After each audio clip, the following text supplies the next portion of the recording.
The One That Love Forgot. The Jesse Macbeth Story. Written by Jesse A. Macbeth. Narrated by Drama Simpson. Tom. I woke late again in the night, my body drenched in sweat, my head spinning. I was cold and shaking even though it was almost 90 degrees in the bedroom. I turned to see my older sister Maya laying next to me. She was almost 3 years older than me. I was 6 years old. I was tall, bony, and had a head full of nappy hair. I always felt strange when I was around my siblings. I was the only one that was black. If you looked at me and then at them, you would not believe that we were related at all. Beside Maya lay Sandra, and beside her was my little brother Issa. He was the baby of the family. He was a year old. We all had different fathers except Sandra and Issa. My mother was Egyptian and very poor. I guess it made sense that we all had different fathers because my mother was a prostitute. I got out of bed slowly. I did not want to wake the baby and get hit by my mother again. My lip was still swollen from the last time she had punched me in the mouth for waking him. I was very dizzy. I had overheard the doctors telling my mother that I would feel this way for a long time. It was due to the abundance of crack that was in my system when I was born. I stopped at the door to the bedroom. I heard voices in the living room. My heart started racing. Whenever my mom had company over, something bad normally happened. I could smell the smoke from the pipe she smoked. I did not know what to do. Last time they took my sister Maya to the other room and she screamed so bad I thought she was dying. When she finally stopped screaming, I cried, for I swore my big sister was dead. I waited until after my mother and the men left and went into the room that my big sister was in. I saw her resting on the floor, naked, her pale face bruised and beaten. Her body lay twisted on the carpet. I went up to her. I was afraid to touch her. I noticed she had a lot of blood coming from between her legs. "Hey, Maya, you're peeing blood," I said timidly. She did not move. So I grabbed a blanket that was in the room and covered her with it. I lay next to her and took her hand. "Don't worry, big sis. I promise I won't tell nobody about this," I whispered to her. That was 2 weeks ago. My mother had left with the men that day and did not come back for several days. I had to do what I normally did and try to take care of my family. Maya was still hurt and not moving, so I changed diapers and ran to the local Circle K to steal some bread so we could eat something. My mom did this often. She would leave us for days and we were left to fend for ourselves. I liked it better when she was gone. We never got hurt when she was not there. The men with my mom laughed loudly. I cracked open the door and almost gagged. The smell from whatever they were smoking was horrible. My mother sat with 2 white men. They had a camera they were playing with. I was debating myself on whether I should try and sneak to the bathroom or just get back in bed and pray I did not wet myself while I slept. "Hey, is that your little nigger son?" one of the men said, pointing at me. My mom looked at me and laughed. "Yeah, he looks just like his monkey-ass father," my mother replied. She looked me in my eyes and seemed like she wanted to cry. "Get your black ass back in bed before I fuck you up," she shouted at me. I did not know why she looked so sad. Her white friend that first noticed me stood up. "He looked nothing like you, Alicia. You sure this bastard is yours?" he asked as he walked over to me. I didn't want him to see Maya and the others in the room, so I stepped out and closed the door behind me. He kneeled in front of me. He smelled horrible. His blue eyes looked at me intently. "I always thought niggas were kind of sexy," he said, and ran his burnt fingertips down my cheek. "Just leave him alone, Tom," my mom said. Her voice was shaking. I knew she was scared. "Shut up, Alicia, and grab the camera," Tom shouted at her. My mom stood, camera in hand. "You don't want people to call you a nigger lover, do you?" my mom said and pointed the camera at me. "They call you one and you do just fine," Tom replied and started to unzip my sleeper. I looked at my mom, who was still recording me. "Just do as he says, Jesse, and maybe he'll buy you the bike you wanted," Mom said. "Yeah, do as your mom tells you, Jesse. Your sister got a nice new dress and some shoes for her services. I'll get you a bike," Tom said. I looked Tom in the eye. "Why did you hurt Maya?" I shouted at him. I was angry. I felt like I was going to explode. Tom punched me in the face so hard I fell against the door. I was fighting to stay conscious. I felt myself being picked up and carried to the other room. Tom threw me on the floor. I landed so hard it knocked the wind out of me. The rest of my sleeper was ripped off. I was naked and felt weak from his punch still. I saw him taking off his pants. "You recording this, Alicia?" Tom asked. My mom's eyes met mine and she shook her head. Tom reached for me and I kicked him as hard as I could in the stomach. He cursed loudly and hit me several more times. I blacked out and I don't know for how long. I just remember having a lot of pain in my butt and hearing my sister's voice in my ear. "Don't worry, little brother. I won't tell anyone about this," Maya said. Things went on like this for a while. That was not the last time I saw Tom, nor was it the last time he raped me and my sister. Sometimes it was other men, as my mother recorded. I have to believe that each time she sold us to these men, she died a little inside. Sometimes she would just stare at me. Her thin, pale hand rested on my unkempt and unwashed hair. She would rock back and forth, her eyes haunted. For a long time, she was no more than a hollow husk. A jinn, an invisible spirit in Islam, stuck in the ravaged body that was once my mother. I can't say I have many fond memories of her. The bad ones stand out so much more than any good ones we might have shared. Yet to this day, as a grown man with children of my own, I find myself thinking about her. I still weep for her. The little boy in me who sought her arms when I got hurt still yearned for her embrace. Those same arms that would make the world melt with its warmth have also brought me so much pain. Forgive me. My memories of this time are scattered a bit. I have endured so much pain that some horrible memories I have forgotten because other nightmarish times took their place. This brings me to my next memory. Cops. My mother and I have one thing in common today. We both hate and fear police. I remember waking up to my mother frantically shaking me. "Jesse, get up, hurry," she said, fear in her voice. I sat up quickly, my head spinning. I threw up everywhere. The night before, my mother was shooting up something alone. I had come to sadly look forward to her doing this. I knew she would be out for hours. We would be safe. She would not hit us or force us to do things to each other. My mother heard me wake up and called me in the room to sit with her as she shot up. I did as she asked. I knew she was going to try and touch me as she normally did. She would often call me her big black man as she fondled me. I no longer tried to resist her or when Tom came over with her. I knew they would just beat me until I passed out. I had been beat so many times that even those did not faze me much anymore. I had become the shield for my older sister. When my mother and her Johns wanted Maya, I would attack one of them and get them to focus on me, the little nigger boy that they loved to degrade and destroy. This night, my mother was shaking more than usual. "Do you hate me, Jesse?" she asked as she examined my bruised and dirty face. Some moments there seemed to need clarity, as if my mother was trapped somewhere deep down in that body that some jinn inhabited. Like she was able to escape the monster and look at me sadly. My heart at this point was bruised worse than my face or body could ever be. The heart, unlike the body, starts to get cold and hardens when pain becomes the norm. My heart was ice. It seemed whatever demon had my mother in its grasp was starting to have me as well. "No, Mother," I replied, my voice as emotionless as a corpse. "I am so sorry, my baby boy," she wept and pulled me closer to her. "I know I have done." She paused a moment and just stared off as if she was remembering all the things she had done to us.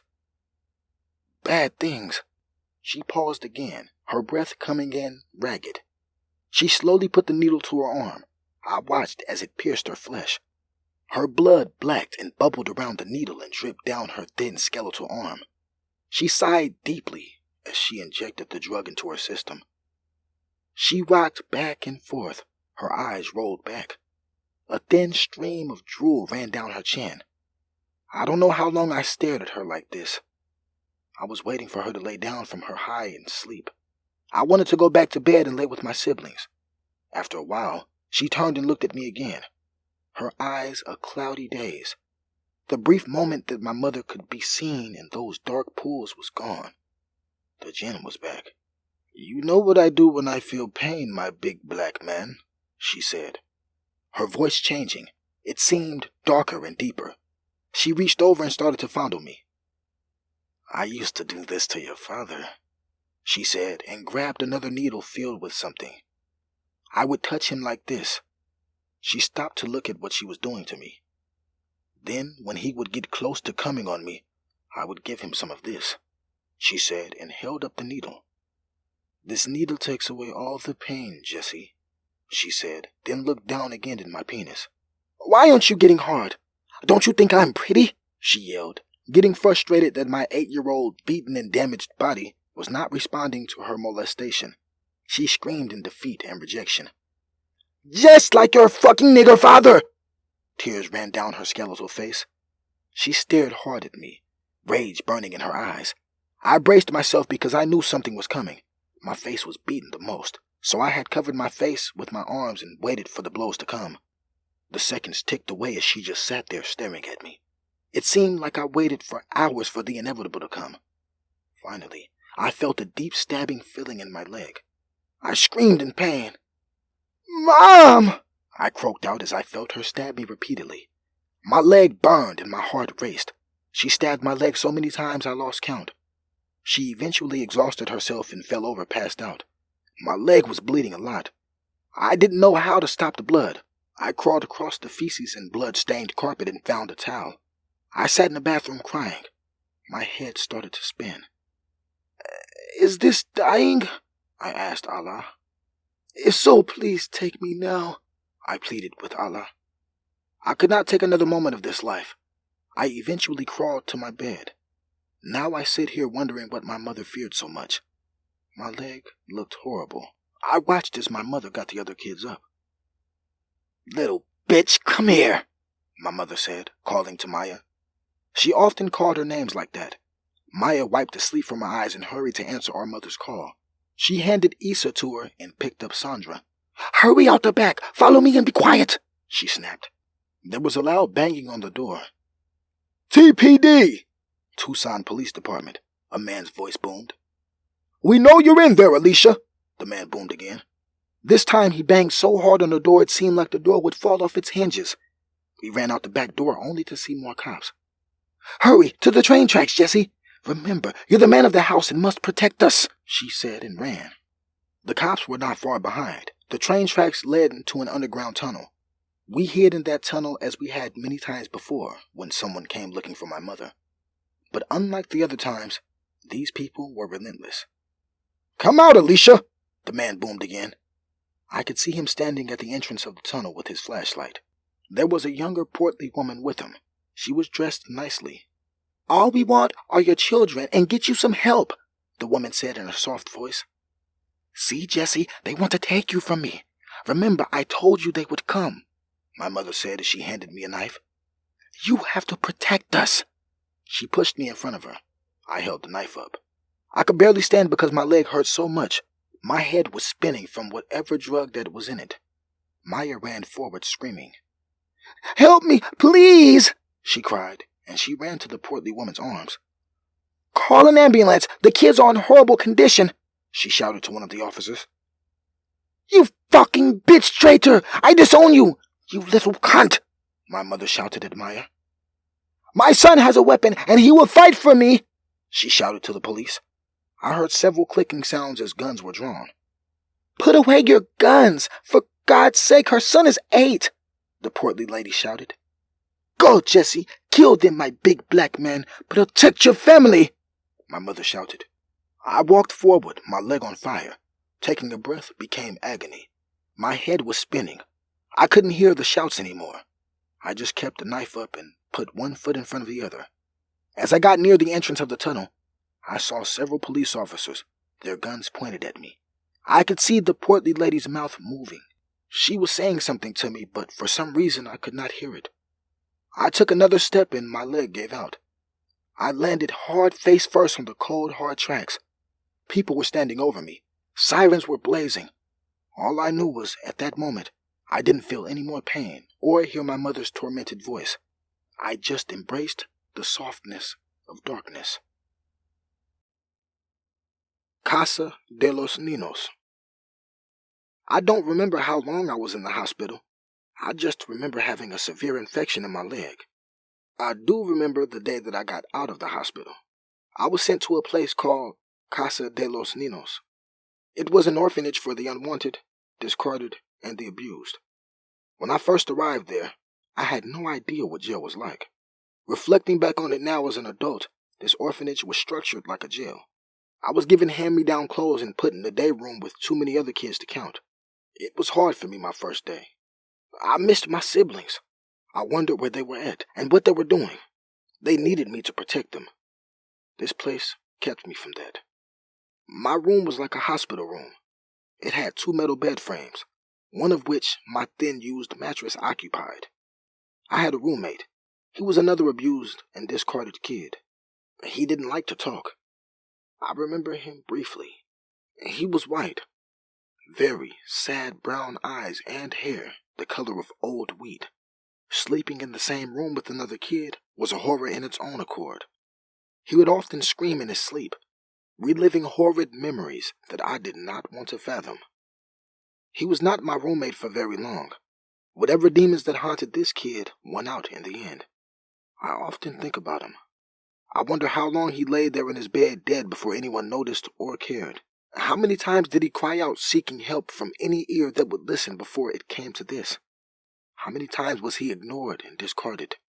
Even here, among those who claim to care, even though their intentions may be good, but they have their own families and kids they go home to.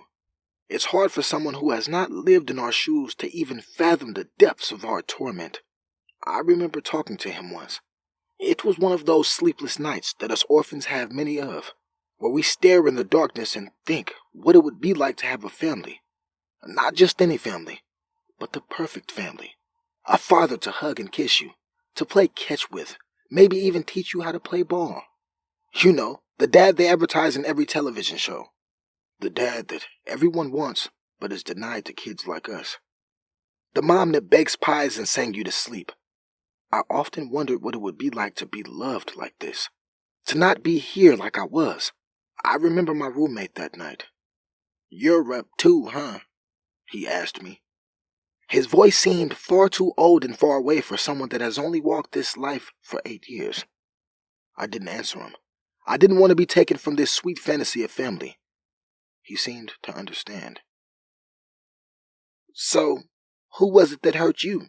he asked, his voice shattering my enigma. I stared over in his direction, trying to make out his face in the darkness. "My mother," I responded. He sighed deeply. "Me too," he replied. We both had an understanding then, a bond if you will, a friendship born out of pain and betrayal.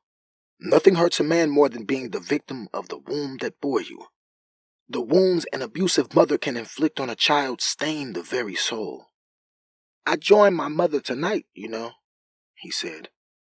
For a moment, I thought he was getting out of here, that he was getting a chance to go back home. I was not sure if that was a good thing for him or a bad one. "I killed her, you know," he said, his voice cracking with emotion in the darkness. "I couldn't let her kill me like she did my brother." He paused for a moment, as if seeing some horrid vision. I heard a slicing sound. It was soft and quick, and then I heard him gasp sharply. Then he exhaled. "She calls me, you know. Even in death, she won't let me go," he said softly. There seemed to be a tone of relief in his voice. I heard a dripping sound. This was not like water dripping. This drip was too thick. It sounded heavy, as if a part of his life faded with each drip on the cold floor of this orphanage.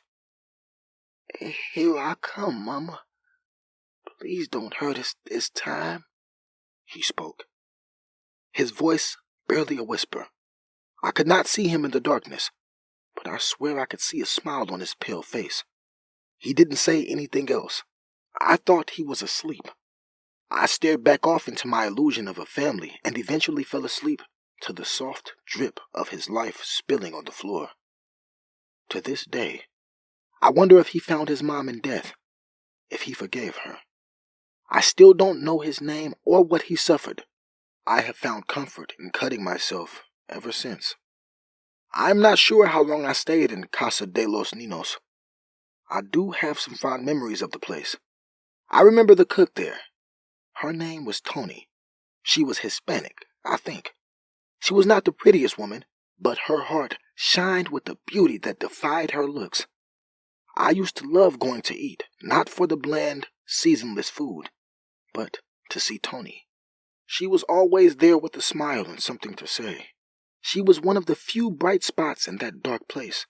Many would not think of a children's orphanage as a sexual place. But the kids here had been abused much like I had. Some much worse. Sex was all they really knew. I would often find myself overhearing children my age having sex in the showers and stalls. I remember lying in bed one night and waking up to a black girl laying on top of me. She was kissing me all over. I threw her off of me. She glared at me. "What the fuck is wrong with you? Are you gay or something?" she shouted at me. I don't know what came over me at that moment, but I remember grabbing her by the hair and slamming her face into the wall. I couldn't stop. Her blood splattered everywhere. My arms and clothes were dripping with it. I didn't hear her screams as I slammed her head into the wall over and over again. I was strong. I liked how strong I was. I felt hands on me pulling me off her. I spun and jumped on the staff member. I threw my little fist as hard as I could at his face. A growl or a scream I can't describe escaped my lips. This felt good to me. More hands grabbed me. As they tried to restrain me, I could have sworn I heard Tom's voice. "I'm strong now, Tom," I shouted and ripped free of the staff that had me. I ran from the room passing the girl's mangled face. I still don't know what came over me. Maybe it was her unwanted sexuality, or her calling me gay. The many stitches I had in my anus were still there. All I knew was I had to run. I ran through the hallway and out the emergency exit. I sighed as I felt the hot Arizona air touch my blood-speckled skin. On the run. I have found myself here so many times throughout my life, out in the cold and homeless. Most of the time, it was by choice. There was a freedom of being in the streets. There were plenty of dangers as well. It was crazy among the many perverted men and women that found a child sexually attractive. I found myself fighting physically to ward off the groping hands of perverted adults. I have stabbed and bashed people in the head with rocks. I don't know if they lived or died. I just knew that Tom would never get me again. I was strong now. I could fight, and no one would ever hurt me again. This went on for years. I would get caught, put in a juvenile detention center, then put in a new placement. I can't speak on all the placements I was put in. There are way too many to write about. This book would be millions of pages. There are a couple of notable ones that I will put in this chapter. Shortly after I ran away from Casa de los Ninos, I was caught and put in a placement called Rosemont. It was run by a man I would just call Doctor. I had a lot of fun in this group home. I got to experience a lot of things. I remember going to Disney World and Carlsbad Caverns. It was fun learning how to explore caves, but beneath all of that fun was a dark side. Doctor was a sick man. He would hold group in his office. This group home was a big house. If you passed it on the street, you would not be able to tell orphans and abused kids lived there. It gave the illusion of a normal home and perhaps a normal family within. I was invited to one of Doctor's groups in his office. I remember him patting me on my nappy head. "You have grown a lot, Jesse," he smiled. "Time for you to join the big guys group," he said as he led me into his office. 3 other boys sat there on the couch. I guess this was routine for them, because Doctor left shortly after he put me in the room with him. I sat there waiting for the Doctor to return, thinking this would be a cool group to be a part of. "Hey, Jesse," an older, bigger white boy called me. I turned to him. You ever jack off till stuff comes out? He asked. I looked at him, not sure what to say. Of course he has. Why do you think he's here? One of the other boys said. The older white boy looked at me. If you jack off while Doctor watches, he'll buy you anything you want. You just have to do it until the white stuff comes out, the boy said. My very first urge was to get the hell out of that room. But Doctor came back in. His once warm smile seemed creepy now. He looked at me.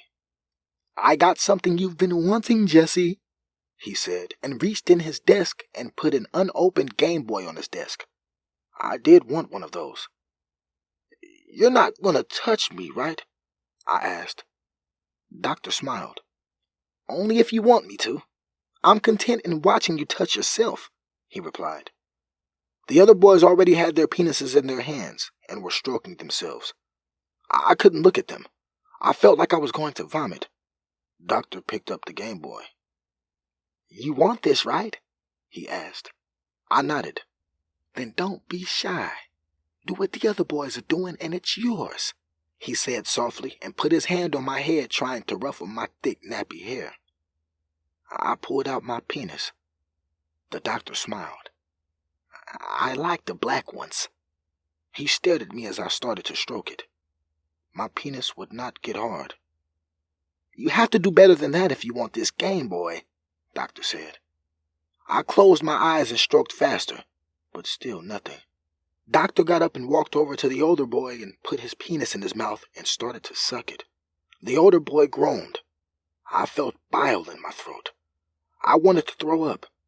Doctor had all of the white boy's white stuff in his mouth. He looked at me and swallowed.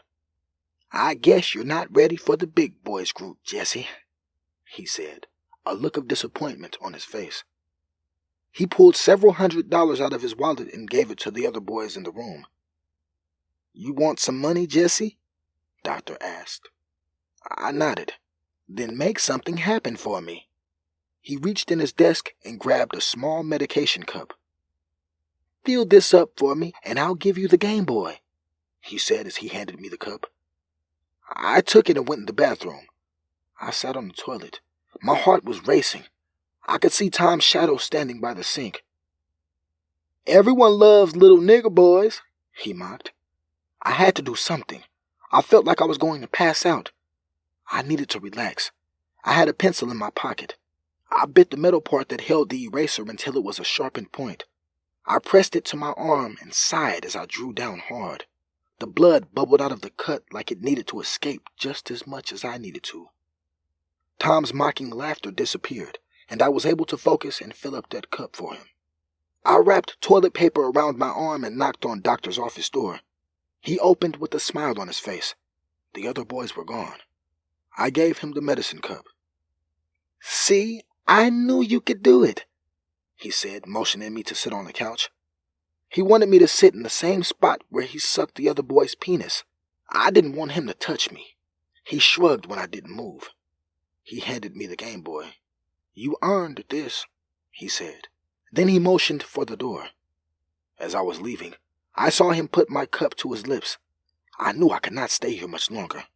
I knew Doctor would get more and more aggressive when he didn't get what he wanted from me. I had the Game Boy, but I didn't even want it anymore. I made a plan as I lay in my bed listening to Art LeBeau. I loved the old radio shows. Mud. Shortly after my first encounter with Doctor's big boy group, I ran away again. I could not get the image of Doctor sucking that boy's penis out of my mind. I couldn't forget the vile image of him drinking the sperm I put in that cup for him. When I ran away, I left the Game Boy on the bed. I could not even look at that anymore without being reminded of him. I thought that I should tell someone, but then again, no one would believe me. I'm just a poor, black orphaned kid that no one wanted. I was a piece of trash that people were forced to deal with. I was distasteful to the state and those who were forced to care for me. I could not see myself confiding in anyone. I found myself in what is called the Tucson High Tunnels. It was an old sewer system that runs under Tucson High School and most of Tucson. I met some very interesting people down there. I remember an older white guy that everyone called Mud. Mud was a peculiar man. He was a Satanist and had a big following down there. I remember he came to my aid once. I was sleeping in the tunnels and an old white drunk laid on top of me. "You're a pretty nigger," I remember him saying. I punched him and tried as hard as I could to push this man off me. Mud heard me struggle and hit this man repeatedly. He came over and stabbed him in his ribs. I remember hearing the man cry out and felt his body jerk in pain. He looked me in my eyes. "I knew a nigger would be the death of me," he said. His blues clouded with pain. He rolled off me and Mud stabbed him again. The drunk put his hands up to try to defend himself, but Mud laughed and stabbed him several times more. The old drunk's blood splattered on my face. Mud continued to stab the man until the old drunk no longer cried out, then turned to me and smiled. Mud had a tattoo of 3 sixes over his right eye. His hair was brown and matted on his head as if he was coated in mud. His clothes were tattered and stained. I did not even want to think about what all those brownish, reddish stains were. He stuck out a blood-soaked hand to me. His cold, blue eyes locked on mine. "There's something special about you, boy," he said, and kept his hand out. I did not want to take it, but I felt if I didn't, he would stab me as well. Reluctantly, I grabbed his hand. With a strength that defied his small frame, he yanked me to my feet. "I'm Mud, and this is my territory," he proclaimed, and took a minute to wipe the blood off his hands. He added to the various stains on his shirt, then looked up at me and smiled again. "You hungry?" he asked. I didn't answer. I had just seen him kill a man. I didn't know how to respond. "Of course you are," he said, his smile never far from his dirty tanned face. He whistled loudly. A few moments later, several women came out of the tunnels. Some were young and some were old. "Let me introduce you to my wives," he said, and waved his still blood-stained hands in their direction. "I am Lucifer on earth, boy, but you can call me Mud." I nodded. I was thinking, this man is nuts. I started to wonder if all white people were crazy. Every white person I've ran into has either tried to molest me or had some crazy notions about my skin tone. For a moment, I remembered my social worker. She hated me, it seemed. She called me an ugly nigger. At that time, I didn't know what that meant, but I had been called it so many times by so many adults that I thought it was okay. That it was the name for people who looked like me. I remember her pulling me aside one day. Her old, wrinkled face inches from mine. Her breath smelled like coffee. "You're an ugly nigger boy, Jesse. Do you understand that?" she asked me. I nodded, not knowing what else to say. She smiled, showing crooked yellow cigarette-stained teeth. "No good family wants an ugly nigger boy, Jesse. But I can teach you to be more like us, beautiful and white. Do you want that, Jesse?" I just nodded. Good. Everyone loves a beautiful white boy, Jesse," she said. Shortly after, she put me in a class with other kids who looked like me. Here, they taught us how to act and talk white. I guess their hope was to get white families to overlook their perceived flaw of my blackness by teaching me to be more like them. As I was remembering this class, Mud snapped his fingers in my face. "You there, boy?" he asked. I nodded. "I have 16 wives, and you can't touch them with your little black dick unless you get my permission," he said, staring at me. "You understand this, boy?" he asked sternly. I nodded. "I spilled blood for you, boy. Now you owe me, understand?" he asked. Again, I just nodded. "Welcome to my family, then." He smiled and waved his wives over to bring me some food. They were just as dirty and bloody as him. I didn't want to eat anything they had touched. I was surprised when they produced warm McDonald's cheeseburgers still in their wrappers. "Eat," he instructed. I didn't know how hungry I was until I bit into one. I ate several of them. It was not till much later on that I realized he had gotten these out of the trash, that McDonald's threw away their extra food and messed up orders. He had one of his wives wait out by every McDonald's within walking distance to get their throwaways. Mud was an interesting man. He had a way about him, a charisma that enticed people to follow him. I wish I had gotten to know Mud better, to hear his story. I only got to hang out with Mud a week before the police raided the sewers. They found me just as dirty and filthy as Mud. Several dead bodies littered the tunnel where we stayed. Mud had killed many people, including 2 of his wives. He said he needed a fresh kill every week in order to sustain his life here on Earth. I would watch him make a bonfire. He and his wives would dance around it, and then he would slit the throat of some unlucky bastard who had wandered into his tunnels, or that one of his wives lured down there. I spent many sleepless nights wondering if I would be next.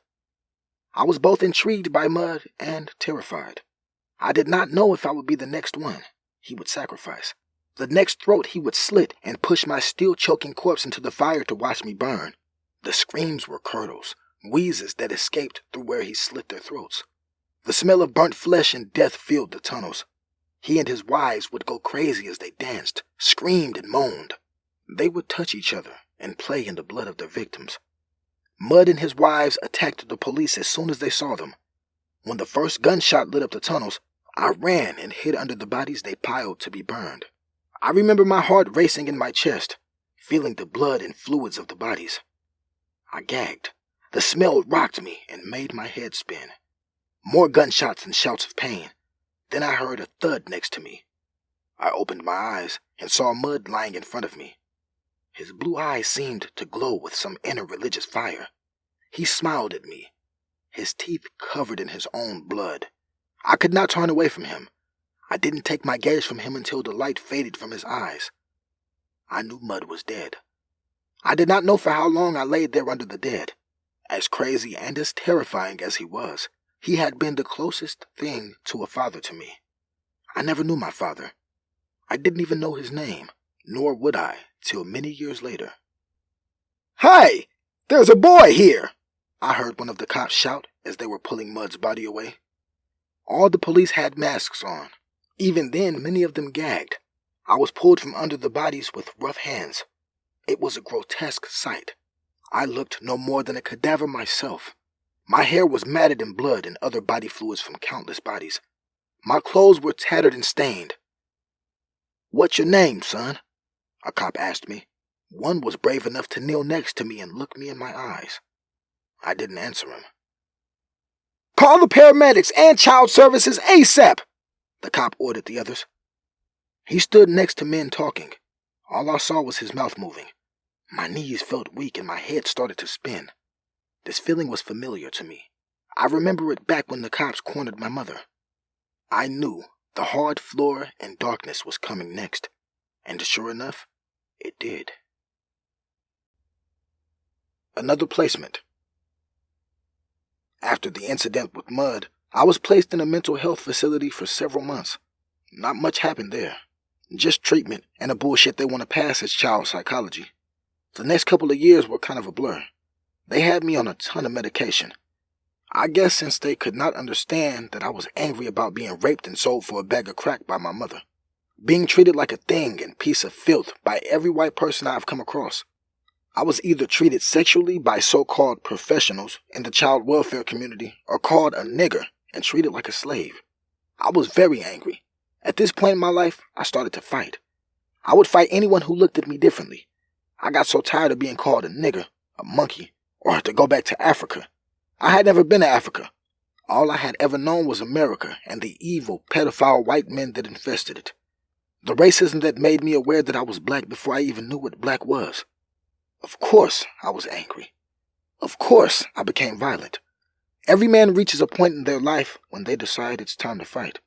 At age 14, I decided it was time to fight any and everyone who tried to hurt me and do me wrong. I ran from the mental health facility they put me in when I was 9. I was in various placements until I hit 14. At this point, I was tall, very lean and toned. I had been in the streets all my life, been fighting police and pedophiles. I had no fear. Death was my constant companion. I was angry, but with that anger came depression. I cut my arms daily. Suicide was never far from my mind. I don't know why I didn't try to kill myself at that time. I know I thought about it often. I could just never do it. Maybe I was too much of a coward. I was eventually placed in a group home again. I don't remember the name of this one. just that it was by a high school. Despite my age and my many placements, I was very smart. I read tons of books. I wrote short stories. I fell in love with writing as a kid. In my stories, I could be anything and anywhere. I was not the kid who was raped or abused. I had the power. In my writing, time did not exist, and I could bring mud back alive. I felt at home and safe when I wrote. I could be sitting in a ditch that smelt of piss and shit and get so lost in one of my stories that I could not smell or see it. I forgot the name of this placement, but it was for older kids. Again, here I was, the only black kid. But unlike when I was younger, people were afraid of me. So, whatever they said about me was not an earshot of me. I had built a reputation here quickly. We had a thing called fight night. The overnight staff would take us out back, give us alcohol. This was my very first time getting drunk. I remember they dumped out half of a 2-liter of Sprite and filled it with the 40. I don't know exactly what the alcohol was. I just remember it being called a 40. We would all drink it and laugh. Then fight night would begin. Anyone who had beef with someone else fought it out. When I had first gotten to this place, one of the white kids called me a nigger and I jumped on him. The other kids pulled me off and told me to deal with it on fight night. When I heard about that, I was excited. My excitement made the white kid fearful. He was so fearful that by the time we got to fight night, he did not want to step in the circle with me. The circle was just kids and the staff around us, but after they got him drunk, he was brave enough to step in the circle with me. I wish I could write an epic battle that lasted several minutes, but I was not built like that. By this time in my life, I already had severe PTSD, post-traumatic stress disorder. They called it something else back then.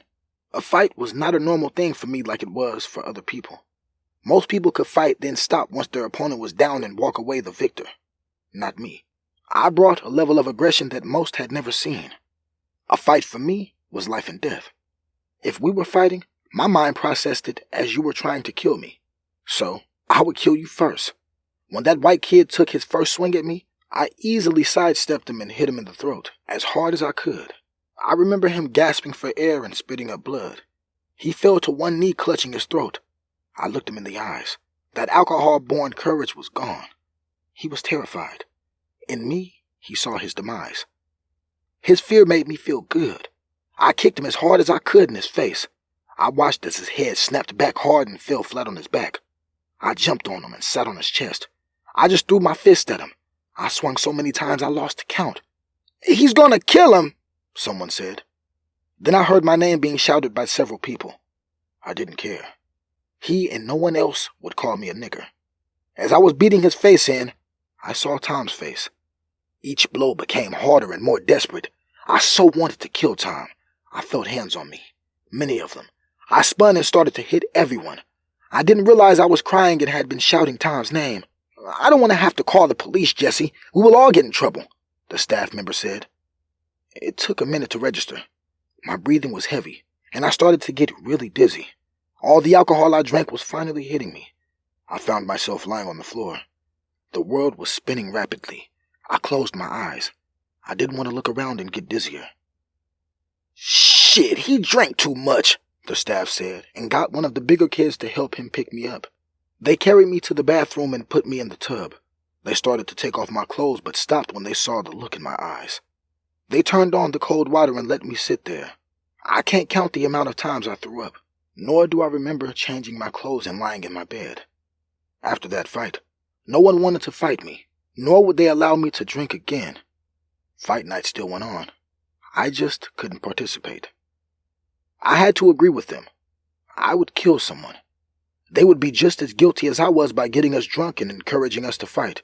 Them blocking me from fighting was more of a move to save their asses than to save me from killing someone. I stayed at this place the longest. Watching the fights and knowing everyone was afraid of me gave me a sort of comfort. I ended up spending a lot of time on the punching bag. I became a huge fan of Bruce Lee, so I spent hours kicking and punching that bag. On this particular day, 2 new staff members were working. They were brothers and had heard about me. They approached me on the bag. "You think you're a tough nigger, don't you?" I stopped at hearing them call me that. "Beating up on drunk white boys, huh?" I turned to one of them. I had gotten a pool stick for my birthday a while back and I kept in my room. It was heavy on the end side, but I like to train with it as a staff. These two adult men did not know I had this pool stick. In my mind, I was working out a plan to get these men into my room so I could beat them with the heavy end of my pool stick. I could already tell where this was going to end up. They were aggressive and racist. From experience, violence was the next logical step in my encounters with men like this. "You want to find out how tough I am?" I asked the bigger brother of the two. "There's nothing to find out. You're not tough, boy," he replied. "I'm tough enough to kick both of your white asses at the same time." They laughed, but I could tell they were incensed by my goading of them. They wanted me to bow and submit before their great whiteness. It pissed them off that a black boy didn't know his place in their world. I started to walk to my room. My pool stick was under my bed. I got there and broke it in half, so I could wield the heavy part like a club. No sooner did I break it did they enter my room. "Let's see what you got, Moon Cricket," one of the brothers said as they reached for me. I sidestepped his grab and swung my pool cue as hard as I could and hit the older brother in his temple. He fell to the floor like a brick. I thought I had killed him. Apparently, so did his brother. He rushed me. I was not prepared for that. He held me on the ground and started to beat me mercilessly. I could feel my face bleeding. Each blow I felt my consciousness slipping. I managed to turn onto my stomach and get my pool cue under me. He was still raining blows on the back of my head. I had to act fast, or it would be over for me. He was getting tired. His punches were slowing down, and were not as hard. I held the pool cue in both hands and spun around as hard as I could to bring the heavy end of the pool cue square in his jaw. He stumbled back and I swung it again. I saw him spit out a tooth. I kept swinging, but I was already spent, my consciousness fading. I knew what was coming, the darkness and the floor. I just prayed this man did not kill me as I lay there. I woke up to find myself back in a juvenile psych ward. I had criminal assault charges pending. Apparently, they were blaming the whole thing on me. The two grown men who worked at the group home got off as victims of an angry black kid. But this was my life. It was no different than any other time in Arizona. Not too long before this, I was walking at night. I was on the run, so technically I was a fugitive. There was a warrant for my arrest. Running away from a group home is against the law. I didn't have an ID. I was too young to get one. I remember seeing the flashlights and my heart stopping. I knew these white cops were going to try and do something, as this was the norm with cops harassing brown people. The cop car zoomed in front of me and stopped. I stood, still bracing myself for what was to come. They jumped out and tackled me. I was punched in my face several times. I was only 14 and these grown, trained white men saw me as a threat to them. They handcuffed me. At this point, I just thought they were arresting me for running away. I knew they would take me to the Child Services Emergency Shelter, and I would be back in a group home within a week. But to these cops, all black folks look alike. They thought I was a drug dealer who recently beat his grandmother and stole all of her things. "Fucking niggers don't have respect for their grandmothers," I remember one of the cops saying. I was confused. I had not seen my grandmother in years, nor did I know where she lived. Most of all, I was not a drug dealer. On the way to be booked into jail for something I didn't do, the cops felt it was necessary to let me know how black I was and how pathetic my race was. When I told them they have the wrong person, they laughed. I ended up spending 10 long hours in booking before they compared the mugshots and determined I was not the black guy they were looking for. When they showed me the mugshots of a 40-something-year-old man that was several shades darker than me and had a beard, I began to understand that being a black man in this world was just going to get worse for me as I got older. After they released me from the psych ward, I was sent to a juvenile jail. There, I was charged and sentenced with aggravated assault with a deadly weapon. I remember the judge looking me in the eyes and telling me, "It's a shame that you're just another black statistic. I won't be surprised if I hear you're dead or in prison like all the other black boys that come into my courtroom." I was to spend the next 2 years of my life in what was essentially a prison for minors. It was called Adobe Mountain School. After getting into several fights and taking part in a riot, they ended up sending me to Catalina Mountain School. It was the same type of prison, just in a different part of the state.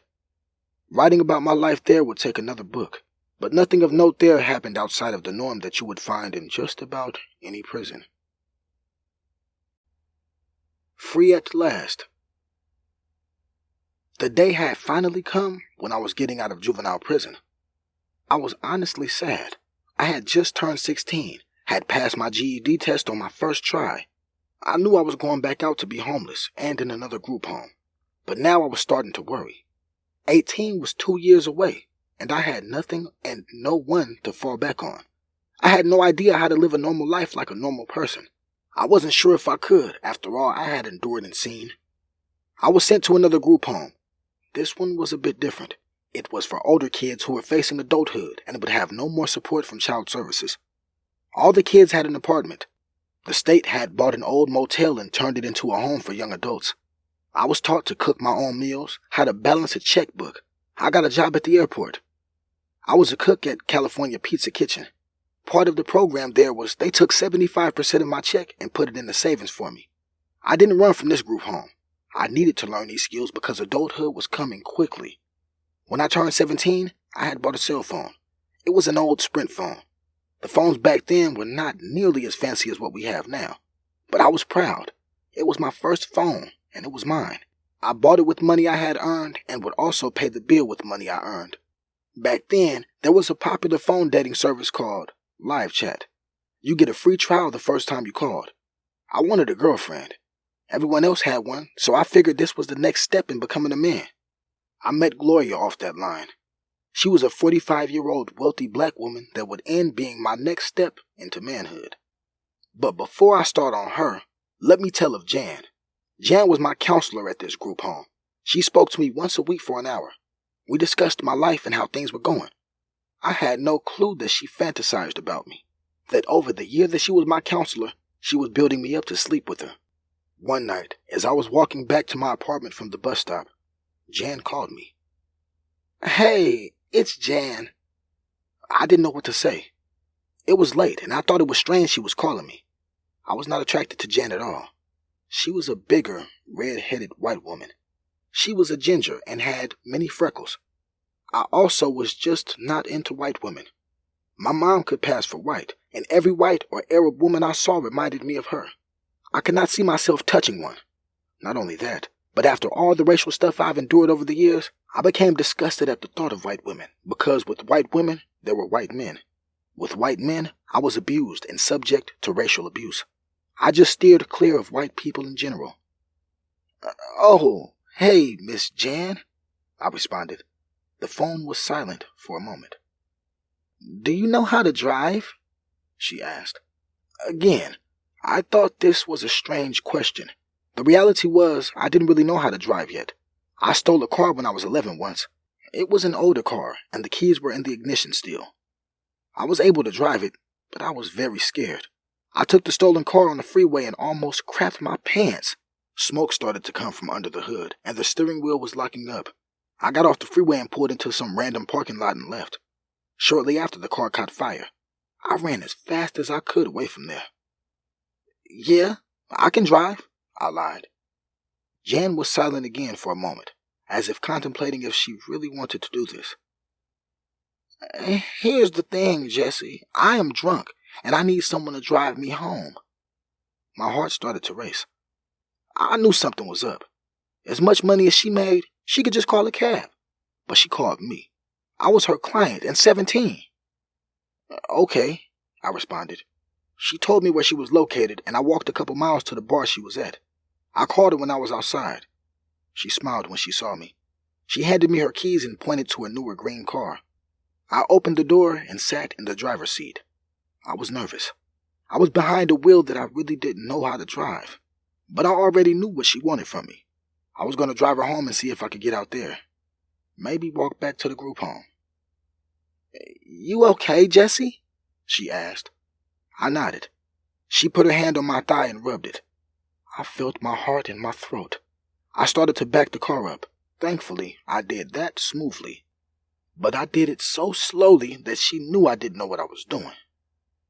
"Take a deep breath, Jesse, and follow my instructions and we can get home safely," she said, trying to calm me.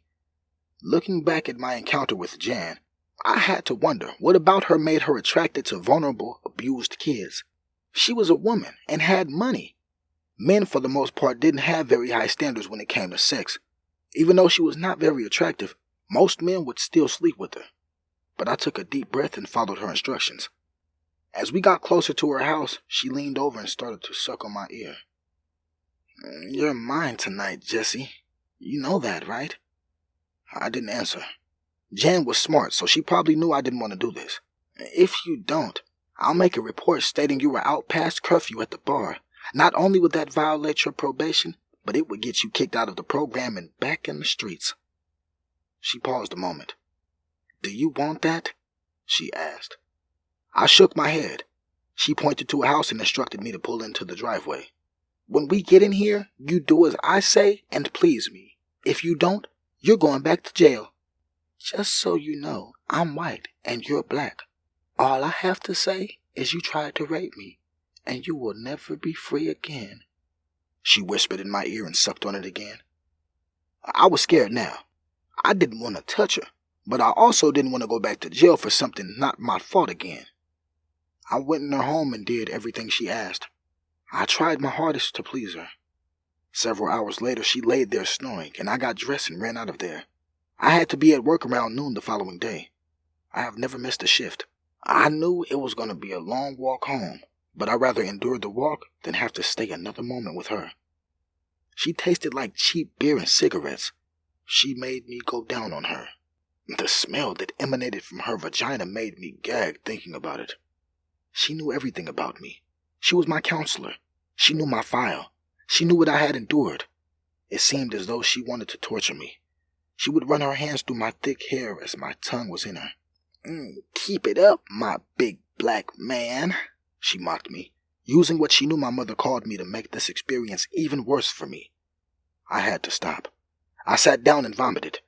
My face was sticky with her fluids, and I had no way to get it and her vile smell off of me. After a couple of hours, I made it home. I ran to the shower and just sat there as hot water fell on my back. My phone was on silent, so I didn't hear the alert going off. An hour or so later, I checked my phone. I had several text messages from Jan. I figured she must have been drunk still. All the messages were sexual and talked about how good I made her feel. In one of the messages, she expressed how she would accuse me of rape if I told anyone. I sighed with relief when I got that message. Now I knew I was safe. As soon as I woke up the following morning, I called my social worker and told her what happened. She came over and wanted to see the text messages. Once I showed her, she copied the phone number and called Jan from her phone to verify this was her. She sighed and shook her head. She said nothing for a minute. "You know, a good woman is going to lose her job over this," my social worker said. I was starting to think I was making a mistake by telling her. "You sure you didn't initiate this?" she asked me. I sighed. Even with the text messages, I was not safe. "I'm going to talk to my boss and let you know what we're going to do," she said. At this point, I was scared. I had been talking to an older woman I met off of Chatline. She had offered me a place to stay with her. Think now was the time to run away and take her up on it. My social worker took my phone as evidence, so I was forced to use the house phone. I spent an hour explaining to Gloria what had happened. She was more than sympathetic. She was 45 and had a 17-year-old boy toy, someone she could control. She had all the money and power. I was just a homeless runaway she was eager to use. The Army. I spent the year living with Gloria. She had kids only 2 years younger than me. It made living there very awkward. I could understand where they were coming from. They see me, a kid, essentially their age, sleeping with their mom, and now living here. Their mom went as far as to tell them to respect me like they would respect a stepfather. It was beyond awkward living in that house. The kids would stare at me every day. They would essentially dog me out. I don't know how I lasted a year with her. She was rich though. She bought me everything, gave me cash, and all I had to do was please her in the bedroom. Wherever I lacked, she taught me. To make things worse, her husband had died less than a year ago. He had a massive heart attack. He was a mechanic at the airport and had a huge life insurance policy that she collected on. With that, she opened her own beauty salon and ventured into business on her own. I had no job, no real skills. All I had was what was in my pants. She kept me a secret from her family for most of the time we were together. One day, out of the blue, She invited me to her brother's house to meet her parents. Turns out she wanted to marry me. I was still 17 and a runaway. I would continue to be a runaway until I turned 18. I also had no interest in marrying her. This woman was crazy. She would call me her dead husband's name sometimes. She would, out of the blue, get mad at me that I did not have a job, almost like she forgot what our arrangement was. There was no job I could get at 17 that could sustain her house and her kids. I had no interest to playing stepdaddy to kids my own or any age at that. Her parents cussed me out, and her brother threatened to kill me. Gloria defended being with me and threatened to cut her family off her money if they didn't go along with it. Needless to say, that night I ran away from her like I did so many other placements. I had a few months before I turned 18 and I was a free man. I had no idea what I would do, but I knew the streets. I knew where to eat, where to go for showers, and most of all, how to survive. As the months passed, I was able to secure a job at Jack in the Box. I had nothing else to do but work, so I worked my ass off. My 18th birthday came and went. I was still homeless, but I had a little money. I started to work nights and slept in drop-in centers during the day. Every now and then, when I needed a break, I would get a hotel for the night. It felt good to take a hot shower and sleep in a bed. It beat the nights I spent sleeping by train tracks and in abandoned buildings. The thing about Tucson is they made it illegal to be homeless. If they caught you sleeping somewhere, you would get arrested for trespassing and urban camping. The system was beyond crazy. They would arrest me, and I would sit in jail for a day waiting to see a judge. The judge would give me time served and a fine to pay, knowing I couldn't afford to pay the fine. So eventually, they would haul me back in jail for failing to pay the fine and add another fine for failing to pay the first fine. It went on like this for nearly a year for me. I was getting tired of being homeless and being a nothing. As that white judge would say, another black statistic. I decided to join the military. At first, I went to the Marine recruiter. I was brown, so they asked me my religion. When I told them I was Muslim, they said I could not join because they couldn't trust me. They guarded the president, so they told me to try the army since they would take anyone. I didn't know being a Muslim excluded me from branches of the armed forces. I tried the Navy and the Air Force with essentially the same attitude. So, I finally stepped into the Army recruiting office. The first thing I asked was if my religion was an issue. They promptly said no, and acted surprised the other branch recruiters would even imply that. I went to MEPs a week later to take my ASFAB and medical test. I scored really high on my test, but had two issues. I was underweight, and many of the jobs I qualified for required a high school diploma instead of a GED. I thought I was screwed. My recruiter enrolled me into an alternative school where I can turn in my GED, do a few credits worth of work, and get a high school diploma. Did I mention I've always been smart? I was able to complete all the credits needed to get my diploma in less than a week. During that time, my recruiter stuffed me with food 3 times a day and told me to just sit somewhere. I had to gain 10 pounds to meet the weight requirement for my height. Alhamdulillah, praise be to God, I was able to meet it. My recruiter was a Hispanic man. He would bring me tons of home-cooked Hispanic foods that his wife had cooked. He would make me eat huge plates of it. I don't remember his name, but he was kind to me. Wherever he is, if one day he reads this, I just want to say, thank you. Your kindness may have meant nothing to you, but it was the very first time someone was kind to me and had no ulterior motive. I qualified for a counterintelligence job, but that didn't ship out for nearly a year. So, I joined the infantry. That shipped out in a month. I just had to lay low and stay away from the police till then. The month dragged by, but I swore into the army and got into the van headed to the airport. I was excited. I was actually going to be something. I wasn't going to be dead or in jail by the time I was 18. I was going to be a soldier fighting on the front line. I was going to make money and not be homeless anymore. Most of all, I would have friends and respect. I arrived at Fort Benning, Georgia the next day. As soon as we entered the gate, the bus stopped and several drill sergeants entered the bus, yelling and shouting. "Where's all my goddamn infantry at?" one drill sergeant shouted. All the infantry stood. "Did I tell you retarded sons of whores to stand the fuck up?" he shouted. We all sat back down. "Goddamn, privates! Did I tell you dumb motherfuckers to sit down, huh?" We were confused. I didn't know if I was supposed to sit down or stand up. "When I say something shit sticks, your first and last words are drill sergeant. You got that, privates?" he blared at us. "Drill sergeant, yes, drill sergeant," we all shouted. All my infantry get off the damn bus, he commanded. Drill sergeant, yes, drill sergeant, we replied. We all got up and started to collect our bags. You dumb shit stains, get off the damn bus, he shouted. At this moment, the other drill sergeants all got in our faces shouting and hurrying us along. They put us in formation.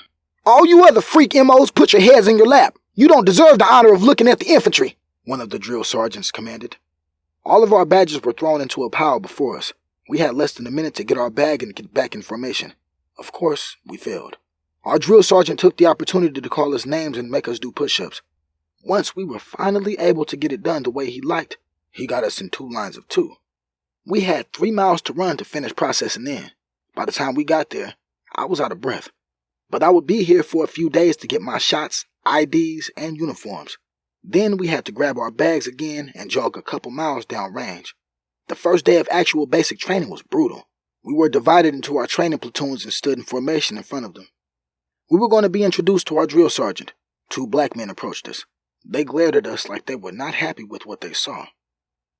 God fucking damn! Ain't this the sorriest sacks of shit I've seen in a long fucking time? The shorter drill sergeant said. He frowned. I don't know what it was, but apparently every other word in the drill sergeant's vocabulary was something vulgar.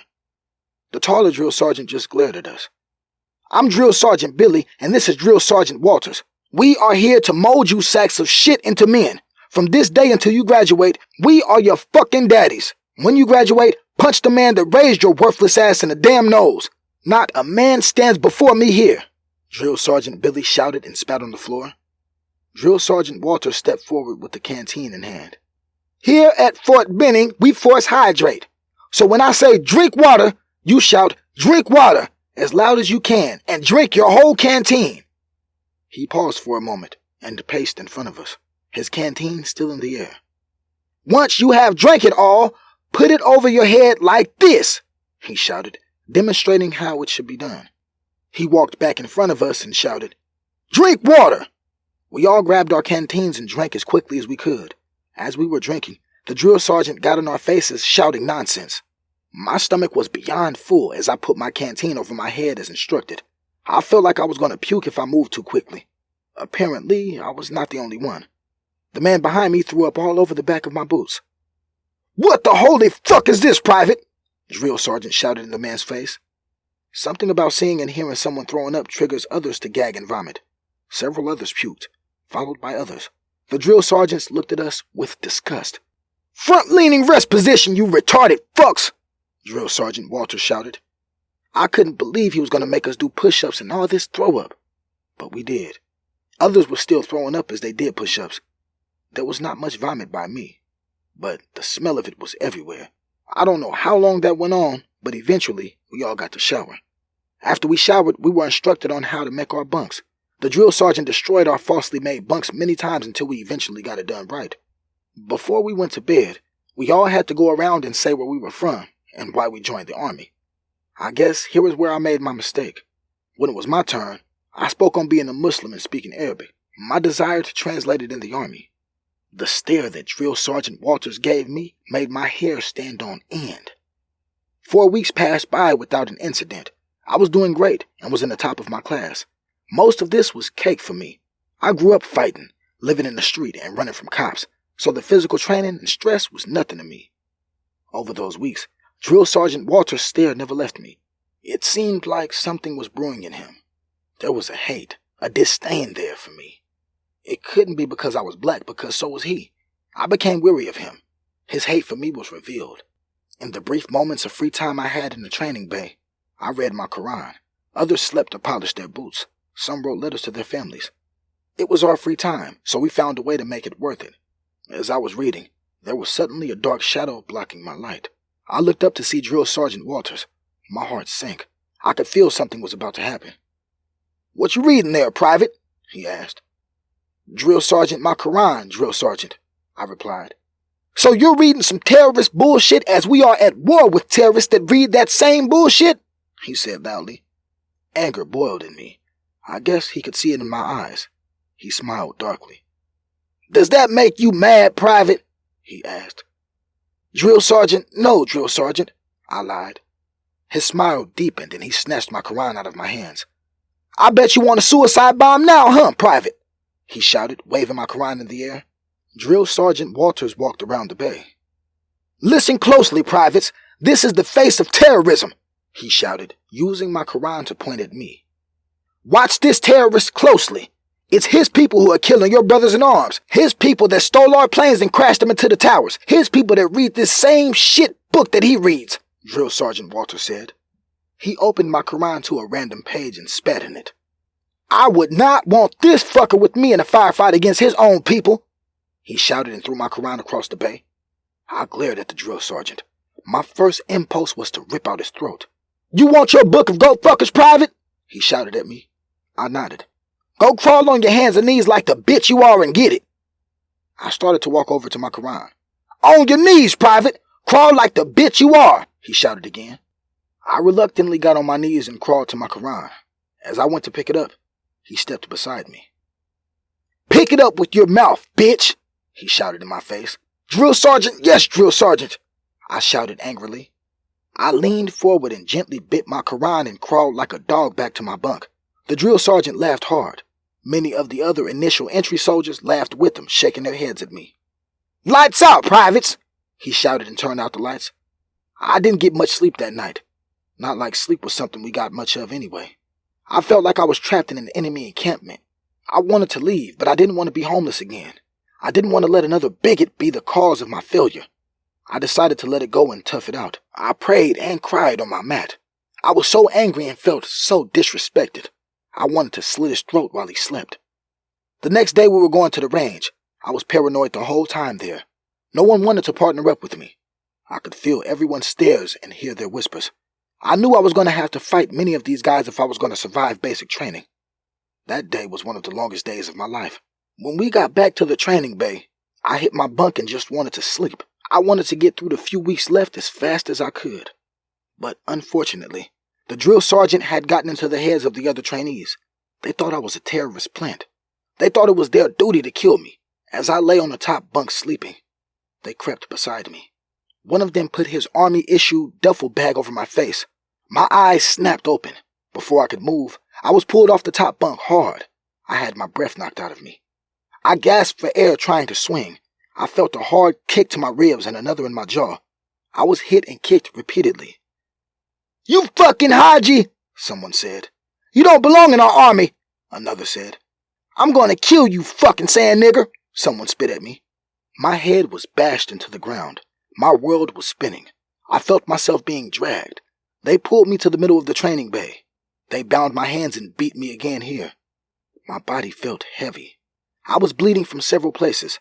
They stripped me naked and tied me to the middle of training bay and laughed at me. Suddenly, the lights came on and everyone stood silently. What's going on here, privates? Drill Sergeant Walters shouted. When he saw me, beaten, naked and tied, he smiled and walked over to me. Ah, you all went terrorist hunting, he said, his smile never leaving his face.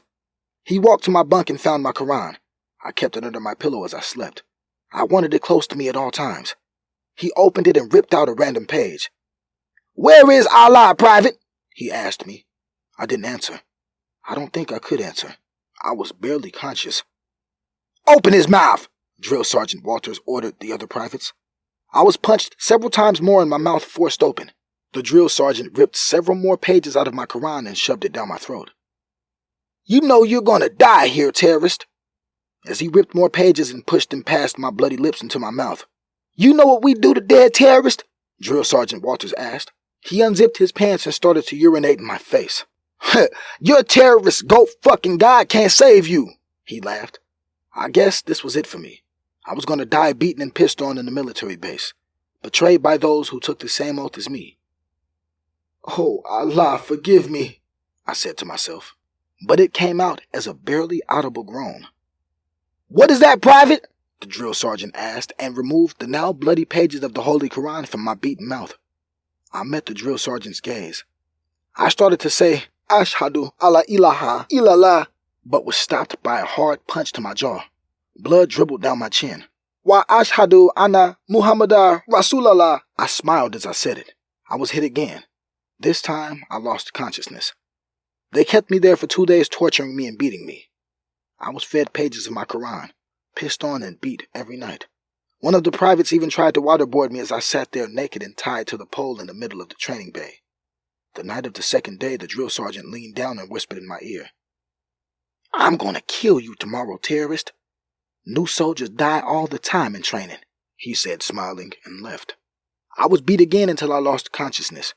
I was wakened roughly the next day. Untied and dressed, I could barely walk. Two other privates essentially carried me to the training field. They were doing a live fire exercise. A drill sergeant stood above a muddy field that had barbed wire a foot off the ground. It was raining. The rain felt so good on my skin. I could hear the shots being fired and watched as privates crawled in the mud under the wire. I was shoved into the mud, my face held down under the muddy water. When they let me go, I jerked my head up and gasped for air. "Go on, Private," the drill sergeant ordered me. He pointed to the barbed wire. I crawled under the first barbed wire in the mud. My whole body was on fire. I was in so much pain. I was about to stand and go to the next one. I was on my knees slowly getting up when I felt a sharp pain in my back. I was pushed forward, like I was punched hard. I screamed in pain and fell forward in the mud. I reached back to where the pain was and felt hot, sticky blood. "You're shot, Private," Drill Sergeant Walters shouted. "Say your prayer now. You'll be seeing your Allah soon." I turned to him with the last ounce of my strength. He was standing over me with a rifle pointed at me. "I only fear Allah," I managed to say. I could hear a loud pop and then embraced darkness. My legs. I woke up and was surprised that I did. I was in a hospital. I felt weird. My lower body felt numb. My heart raced. "Was I paralyzed?" I asked Allah. I sighed deeply as I was able to move my legs, but they felt really numb and tingling, almost as if I had sat on them weird and they were asleep. But I couldn't walk this off. Hot, thick tears rolled down my cheeks as I remembered being in the mud, pain dancing through my entire body. Drill Sergeant Walters stood before me, rifle in hand, dark, sinister smile on his face. I could see his hand on the trigger. I don't know what happened. Did he miss? Did something stop him from taking that last shot? I didn't have time to think too much of it. There was a knock at my door and two men entered, both military officers. They stood by my hospital bed. "Private Macbeth, I'm Captain Mathers from JAG, and this is Lieutenant Colonel Johnson, your company commander," Captain Mathers said, introducing them. At that time, I didn't understand that JAG was not there to protect the soldiers. Their job was to protect the Army and its reputation. "Tell us what happened," Lieutenant Colonel Johnson commanded.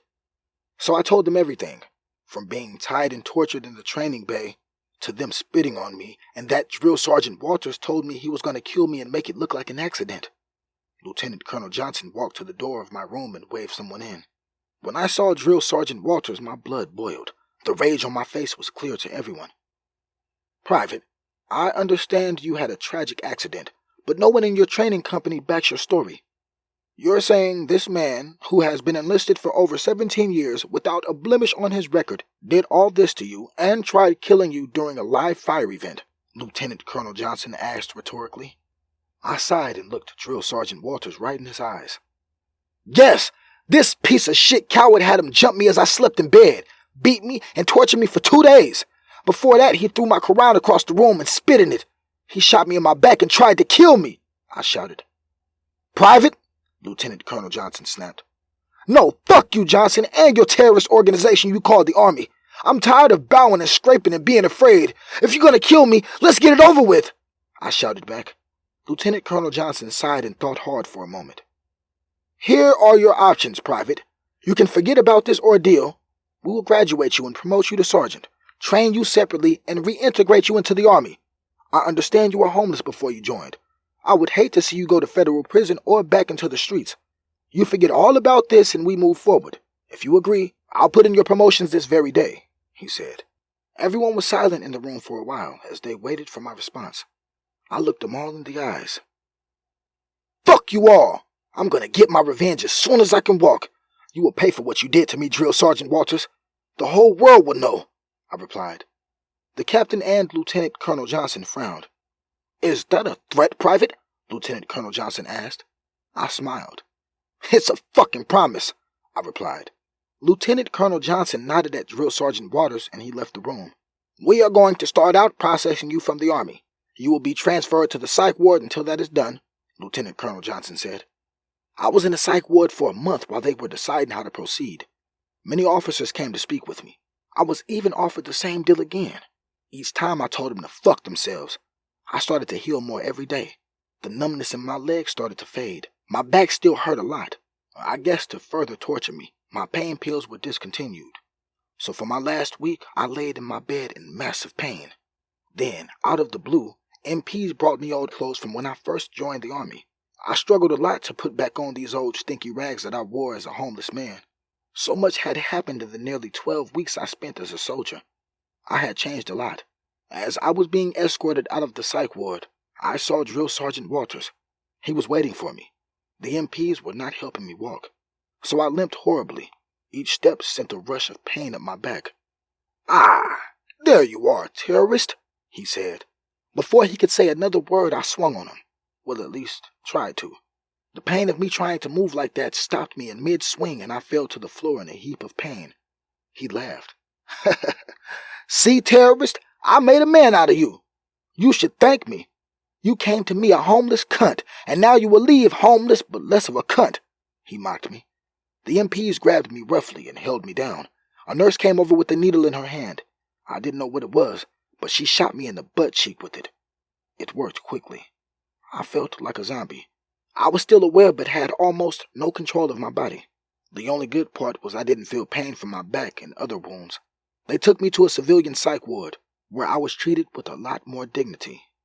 The staff believed me, but I had a feeling that the psych doctor in charge was on the Army's payroll. He kept trying to convince me that everything I went through was all in my head. My bullet wound was an accident. I had never been dumb. I learned to fake it until I made it many times before.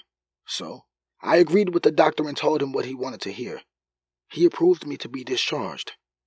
One of the facility's directors pulled me into his office the day I was set to leave. He apologized to me for all I endured. He handed me $200. "Good luck to you, brother, and get out of here as fast as you can. If what you say is true, and I believe it is, they will kill you if you stay here," he said. He handed me a Greyhound ticket back to Arizona and a pair of new clothes. I had several $1,000s in my account from getting paid by the Army while I was active. I was given my discharge papers and walked to the facility doors. So here I was, in a strange city I had never been to, hundreds of miles from Arizona. I was still in a lot of pain. I had no clue what I was going to do next. I just wanted to get out of here. I found a payphone and called a cab. My destination was the Greyhound bus station. I bought a cheap prepaid phone and waited for my bus. I felt like everyone was watching me, as if they knew I had endured something horrible. Like I was some rare spectacle to be seen. Or maybe I was just being paranoid. Or maybe I was being watched, and they wanted to make sure I got on the bus and didn't try to blow up the military base. My bus finally came, and I loaded on it. I didn't have any bags. I threw away my old bags from a time that seemed long ago. I just had the clothes on my back and a phone I took. It was going to be a long 3-day bus trip back to Tucson. I spent the whole trip calling every lawyer and news outlet I could. I wanted to sue. I wanted my story to be heard. But every attorney and journalist was too cowardly to take on the U.S. Army. Those that did want to wanted a ton of money. My frustration and anger grew. I didn't understand why the media didn't want to hear my story. Maybe it revealed too much about the deep hate that lay just beneath the surface of all the American propaganda bullshit. It revealed the true nature of America to the world. I was going to get my revenge one way or another. If they didn't want to hear the truth, I would lie. I would pretend to be a war criminal and tell of how I slaughtered innocent Muslim women and children at the command of the U.S. government. I would break down the atrocities in detail. I had lived in the Middle East as a child, so I know most of the geography. One Arab town is not much different than the next. I thought hard about this as the days passed and we neared Arizona. I remember the sun was setting and I saw the big "Welcome to Arizona" sign. I cried when I saw that sign. I felt a weight off my shoulders. I felt safe and felt like I was home. I was still a few hours away from Tucson, but I decided to get off the bus at the Phoenix terminal. I figured if someone was watching and was not on the bus with me, they would be waiting for me in Tucson. This way I would get a head start on them. I took a bus to Tempe and got off near Arizona State University. I knew the layout of the land here because I had spent some years homeless in this area as well. I knew where to sleep and where the drop-in centers were, but I didn't want to stall my plan. So I looked up alternative media sites and started to tell my grand lie to slander the Army. I chose the Army Rangers because I remembered seeing a Ranger tab in Drill Sergeant Walter's shoulder. I was going to go all out. My story began to circulate around, but it was not getting traction. I was kind of stuck. I didn't know what else to say or do. I was also seeing a woman from Guam at the time. She said she was pregnant. Like a fool, I believed it was mine. She wanted to move to Tacoma, Washington to have the baby near her mother. I agreed, so I bought us a ticket and we moved there. I didn't know that this was going to be the start of something life-changing. Viral. I'm not going to talk too much about this woman. Honestly, she's not worth the words or time to type. I will say she played me like a pure sucker. As she got close to having a child, I found her diary as we were getting settled into our life in Tacoma. The weather here was drastically different. It was always cold and rainy. I just hated it. In her diary, she wrote about how she slept with a guy named Kevin the day before she slept with me. How she was pregnant by Kevin when they broke up. She didn't want her child to not have a father. So, she threw herself at the next man she got with and would pin the baby on him. I was that man. I was there when the child was born. I got him everything he needed. I loved him. He looked nothing like me. I gave him my name. During this time, I had gotten contact with a group called Iraq Veterans Against the War. They heard my story and believed it. They invited me out to Philadelphia, Pennsylvania to meet their leader. It was a black woman. She called me out from the jump. She knew my story was fake and asked me my real story. So I broke down everything that happened to me during my time as a soldier. She was sympathetic, but knew that was not a story anyone would want to hear, nor would it advance her group's platform and narrative. She offered me a deal. I had a charisma about me and a face that people would believe. So her and other members of their organization coached me on what to say. They gave me important details about certain incidents and locations that only someone that was deployed there would know. Her group was filled with bitter ex-soldiers like myself, except they had actually been deployed. They went over the story with me time and time again. They made sure I knew every detail by memory, and that I could recite its pain and sincerity. They paid me, paid my rent, had me quit my fast food job and set me up with an underground production company. I told them the same exact story as I had rehearsed with the leaders of the EVAR time and time again. I nailed it in the video. I didn't care that it was lies. I was getting my revenge. I was making the Army look like the terrorist organization they were. I went hard on them. I put on the performance of my life. I had convinced so many people that I was a remorseful war criminal that had murdered hundreds of innocent Iraqis at the command of the U.S. government. They ate up my story. It went viral and took a life of its own. Different media outlets wrote stories about it, many of them altering and adding to it to make it fit their own agenda. It became something else. I was accused of things I had never said. People on both sides stepped forward claiming they served with me and I didn't do those things. It just got nuts. I was not ready for that type of attention. While all this was going on, I came home one night to the woman from Guam sitting at our table.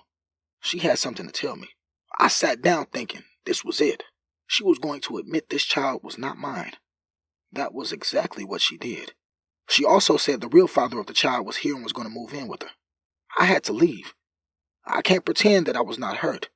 I kind of knew all along that he was not mine, but I never really accepted it. I hoped I could will him to be mine. Maybe if I ignored it, I would forget about what I read. I said okay and packed a bag and was getting ready to leave. She stepped in front of the door, blocking me. "Say goodbye to him before you go," she said. I shook my head and asked her to get out of my way. She refused and pushed me. I, for the life of me, could not understand why she was mad at me. I was the one fooled into claiming a kid that was not mine. I was the one getting kicked out of a place I established and paid for. I was being replaced by the actual father that she hid from me this whole time. Then she had the nerve to push me? I snapped and punched a hole in the wall right by her face. She screamed and ran to the baby and started to call the police. I didn't think much of it. It was just a hole in the wall. I hadn't touched her, and the place was under my name. So I left. I didn't know that she had lied to the police and told them that I held her down and slapped her in the face. They put a warrant out for my arrest. Since I didn't know, I was not on the run outside of having to pay to get the wall fixed. The cops found me pretty quickly. I ended up spending 10 months in jail for those lies. As soon as I got out, I moved to Oakland, California. I was still all over the news. Reporters were tracking me down and trying to get me to say anything. My interview had become a national thing. Politicians and presidential candidates talking about it. I didn't care anymore. I had tarnished the image of the Army. Shortly after I spoke up about the made-up atrocities, real atrocities came out. The images of Abu Ghraib came out. Torturing and detainment videos came out. I credited myself for helping to expose that, for creating the fear and the environment for that to come out. Life in Oakland was easy. I was in hiding most of the time because I went by a different name. I worked 2 jobs and lived in a rat and roach-infested apartment. I was depressed. I was at the point that I thought about suicide almost every night. Suicide attempts. I don't know what it is. Maybe it was my childhood, my experience with the Army, or maybe the thought of finally having a family and it being ripped away from me. My whole life, all I wanted was a family. I had really hoped that I could have one with that woman from Guam. I wanted that baby to be mine. I hated her for that, but I felt it was a mixture of things. My anger at the military had been satiated for the most part. I had slandered them all over the world. I felt good about that, but I felt exhausted and worn out. I felt like a piece of cloth being stretched too thin over something. Eventually, I would rip. I had ripped. I was going through a crisis of my religion. I had never really practiced like I should have. I started to doubt Allah and everything I believed. The nights I did not work, I sat alone in my apartment. I would literally hold conversations with the rats and roaches. I had given most of them names. I had got tired of trying to kill them, so I figured I would just talk to them. I had no one else to talk to. After work one night, I had just had enough. I came home and looked around at the roaches. "This is it, guys," I said loudly, then laid out my prayer rug. I did my evening prayer and just sat on my rug contemplating death. "You know, Allah, I've come to the point in my life that I no longer believe you exist," I said loudly. "I've been fooling myself all along, holding on to the warm, feel-good feeling that every tragedy has a grand, higher design or purpose, completely ignoring the reality that fucked up shit happens. And some people like myself attract more fucked up stuff than others." I paused. For some reason, this was deep for me. I had tears running down my cheeks. Maybe it was my soul weeping for me. This body I had inhabited saying goodbye to the mind and soul within. "In defiance of you, I'm gonna kill myself, okay?" I said, my voice cracking with emotion. I wiped more tears from my tired eyes.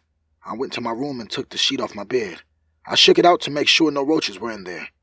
I didn't want to be hanging there and the last thing I saw was a roach crawling at me on the sheet. That would be torture. I walked to the back of the apartment. I lived on the 3rd story. There was a fire escape. It was all metal. I tied one end of the sheet to the fire escape above me and the other around my neck. I looked around. I wanted to take in one last look at this world before I left it. There was not much to look at. A trash-filled alleyway in the hood of East Oakland. The moon seemed bigger and brighter than normal. I reached my hand out to see if I could touch it. Of course, I couldn't, but I had never seen it that big or bright before. I sighed deeply. "If I am wrong, Allah, then please have mercy on me," I whispered and took a shaky step towards the edge of the fire escape. My heart was racing. I felt like I was going to pass out, and I was not even hanging yet. I took another step. I was on the edge of the fire escape. I turned and looked up at the sky, tears falling freely. My chest heaved with painful sobs. I stepped off. My neck felt tight. I was dangling 3 stories up from my neck. My eyes felt like they were going to pop out of my head. I suddenly was scared. I couldn't control it. My body didn't want to die no matter how much my heart wanted it. I didn't have much time to think about it. My vision started to go black. Have you ever turned off an old TV and the blackness creeps from everywhere and meets in the middle, silencing the screen? That's how it was for me. I hung there, my world and my life fading to black. At the moment when the blackness was about to cover me, I felt at peace. Like this nightmare was finally over. I wish I could tell you I saw some bright light or something on the other side of this life, but I can't. All I remember is darkness. I don't know how long I was in that darkness, but I felt thumps on my chest, hot air being pushed in my mouth. I wanted to cry and scream. I didn't want to feel or draw breath. Another thump on my chest. Another wave of hot air pushed into my lungs. The coldness was starting to fade. I didn't want life. There was a comfort, a beauty in the cold, empty place that I had found myself. I felt no pain. The reality of all I had endured held no weight there. It was not this huge burden upon my soul, but something that was trying to bring me back into the pain. It wanted to bring me back into this life that told me over and over again that it didn't want me. I didn't want to come back. My chest suddenly heaved and gasped for air. My eyes fluttered open. "Welcome back," I heard a woman's voice. My vision was still blurred. I couldn't make out her face, just a blur. I wept. I couldn't help it. I felt a soft hand caress my head. "It's okay. We will get you help," the woman said gently. I turned to her blurred face. "How come you just couldn't let me die?" I asked. This seemed to take her by surprise. I felt her hand stiffen on my head. It turns out I was pronounced dead on the scene. For how long is forever lost to me. But I had died. My heart had stopped. My lungs shut down. My body starved of blood and oxygen. I was gone. But why am I back? What cruel torture is this that keeps a man from taking his own life? This was not a joke to me, an attempt at attention. I wanted out, but here I am, back. The heaviness of my pain and life weighing me down once again. I was taken to a psych ward. Again. I knew the routine. Since this was a serious attempt, they kept me for 3 months. I've become a master at hiding the reality of my pain and telling people what they want to hear. Too bad they didn't know that I was not done. Me and Allah had a round to settle. The fact that I was dead and brought back pissed me off. Didn't Allah know how hard it was for me to do that? To go against every impulse of my nature in my body and walk off that ledge knowing death awaited? I was angry and I cursed Allah. I'm going to win.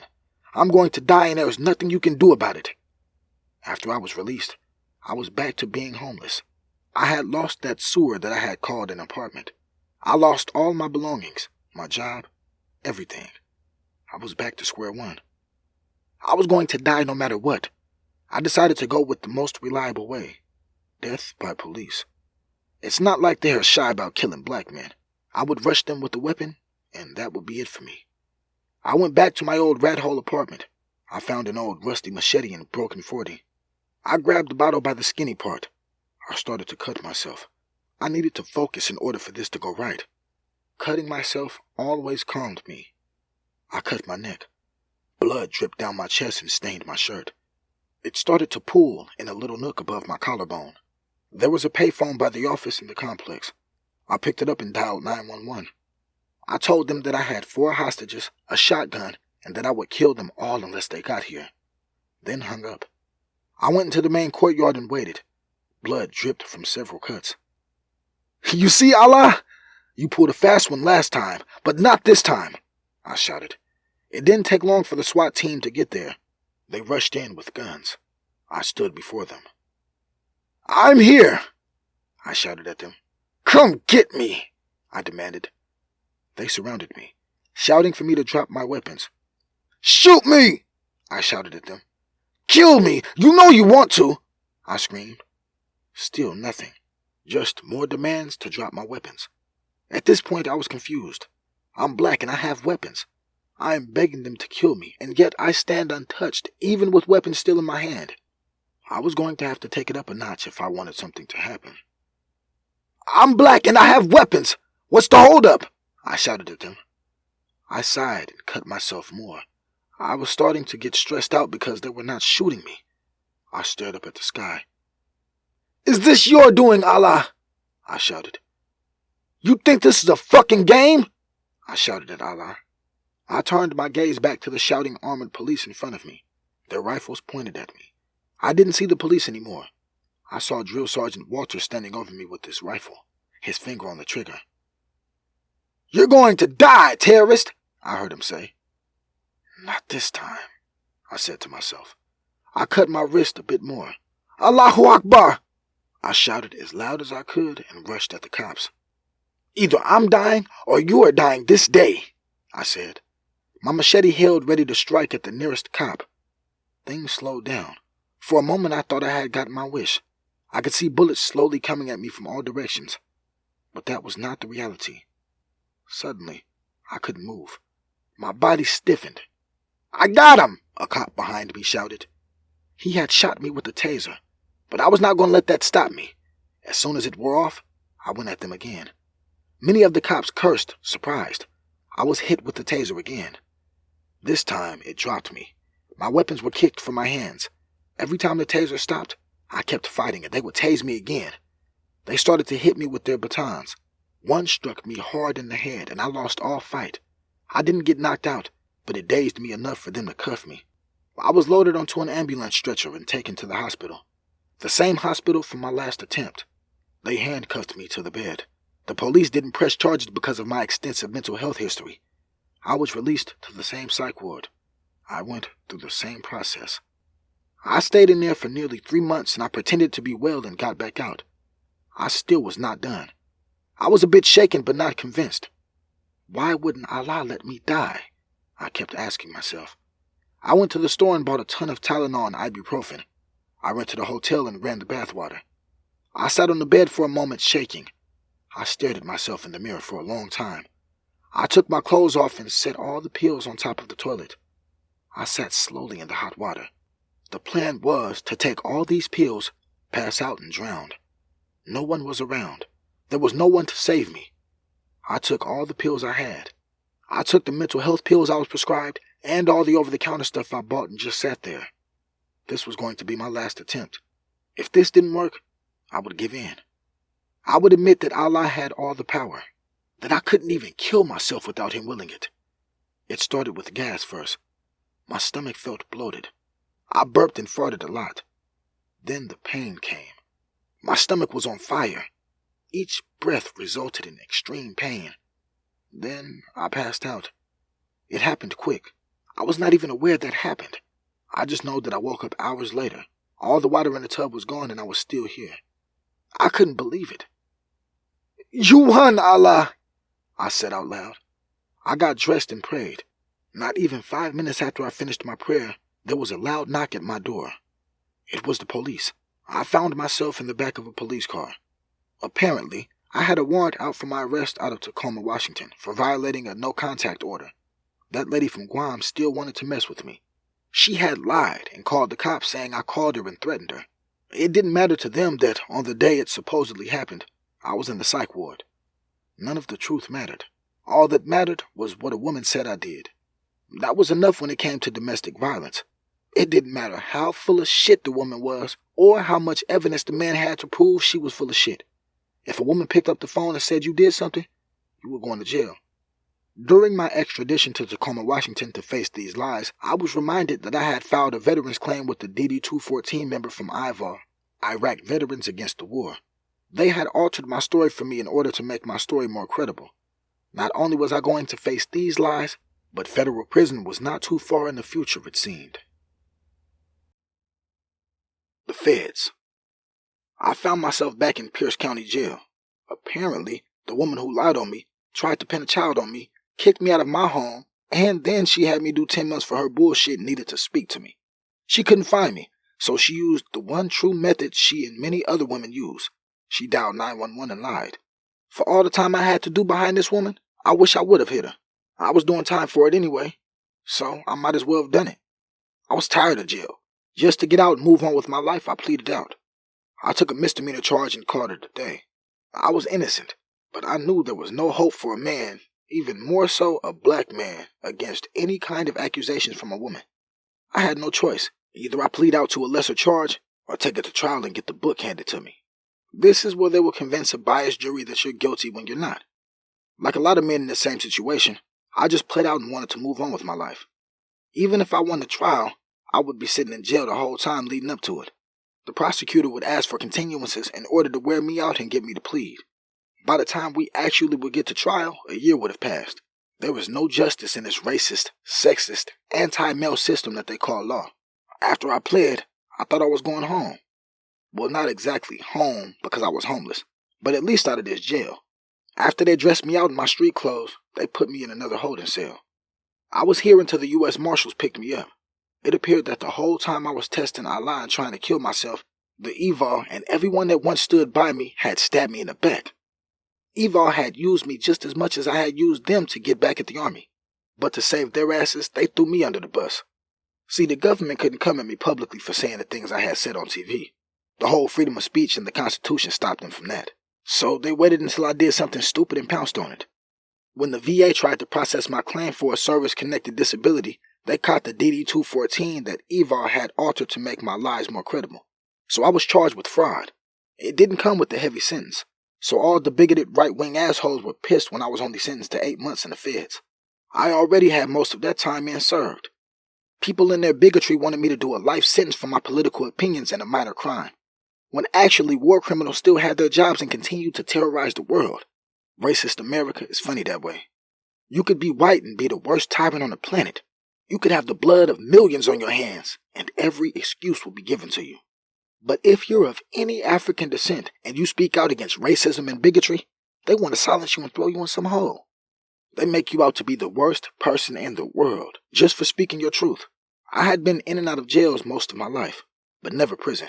I had never entered the federal arena before. There's something daunting about slipping in their fancy courtrooms and your court papers read. The United States of America versus you. The weight of that is not lost on anyone. It makes you feel like an enemy of the country, like you were captured in a war and this was your trial. If I said I was not scared the first time I walked through those gates and knew I was in prison, I would be lying. I wasn't afraid of fighting or other inmates. It's those walls closing in around you. It's knowing you're stuck here and have no control over anything in your life. As I sat in my cell that first night, I cried silently. A wave of depression hit me. Thoughts of suicide crept back into my mind. I even found something sharp and held it over the big vein between my bicep and forearm. I sat there for hours fighting the impulse to just cut it. That internal battle was one of the hardest I had ever fought.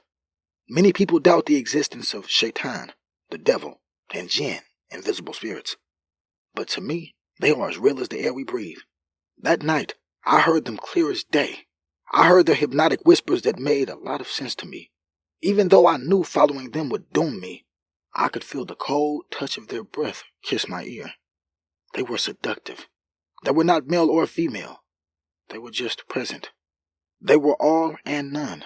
They knew your fears, your insecurities, your desires. They toyed with you, manipulated you, and taunted you. I didn't know what to do. I just sat there with that sharp object over my vein. My body froze in that position as I fought their seduction. I had fallen asleep. I don't know when or how, just that I had. My cell door had been popped.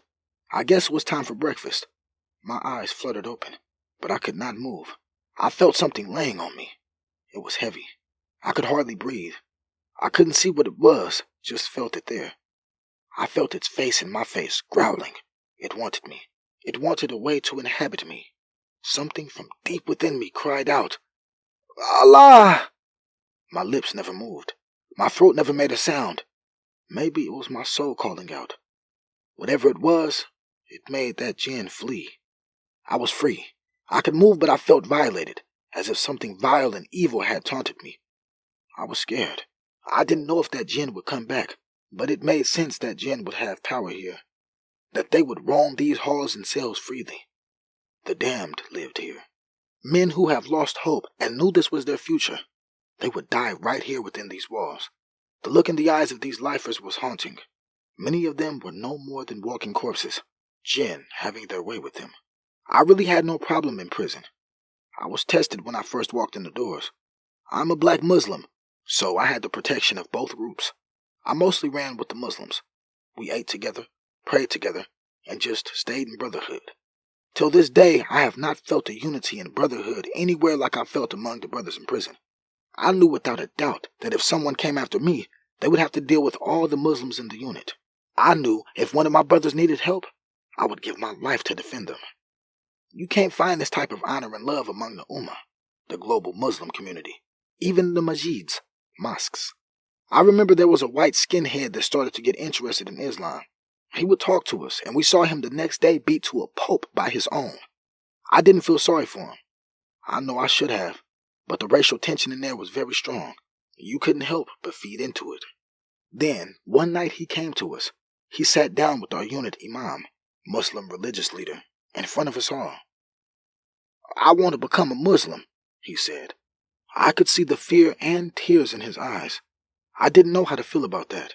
I didn't know if I could pray next to someone who represented 400 years of slavery and Jim Crow.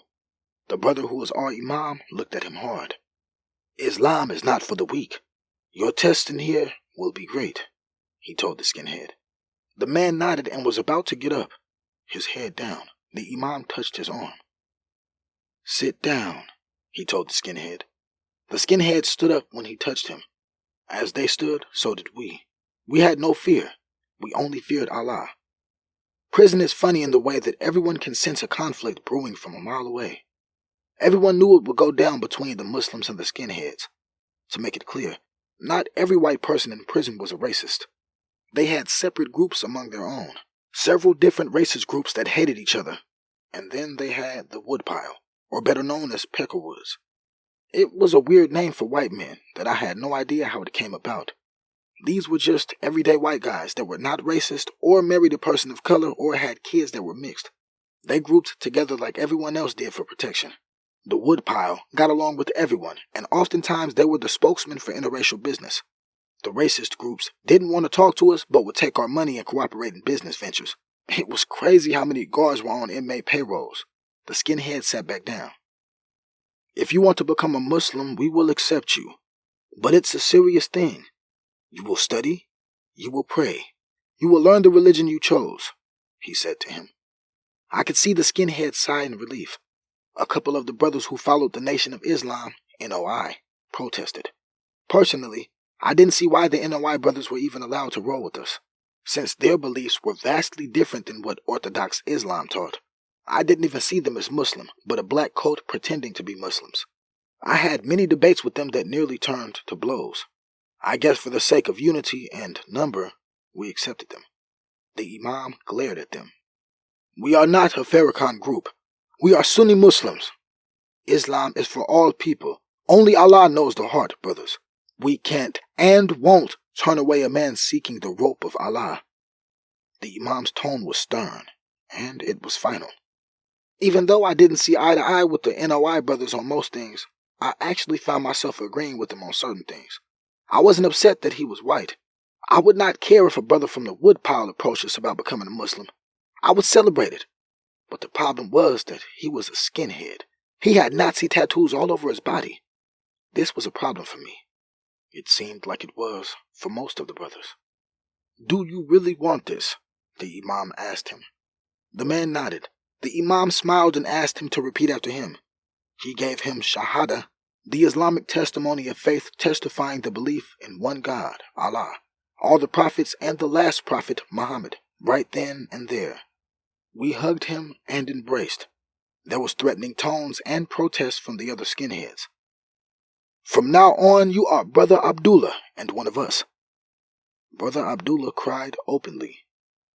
I don't know if he cried from becoming a Muslim or because he knew he was protected from whatever he was running from with the skinheads. Over the months, I grew fond of Brother Abdullah. The other brothers did as well. It was a test and a lesson for us all. We had our racial bias from our experiences being black men in the country. I found myself praying beside him and not even seeing the tattoos anymore.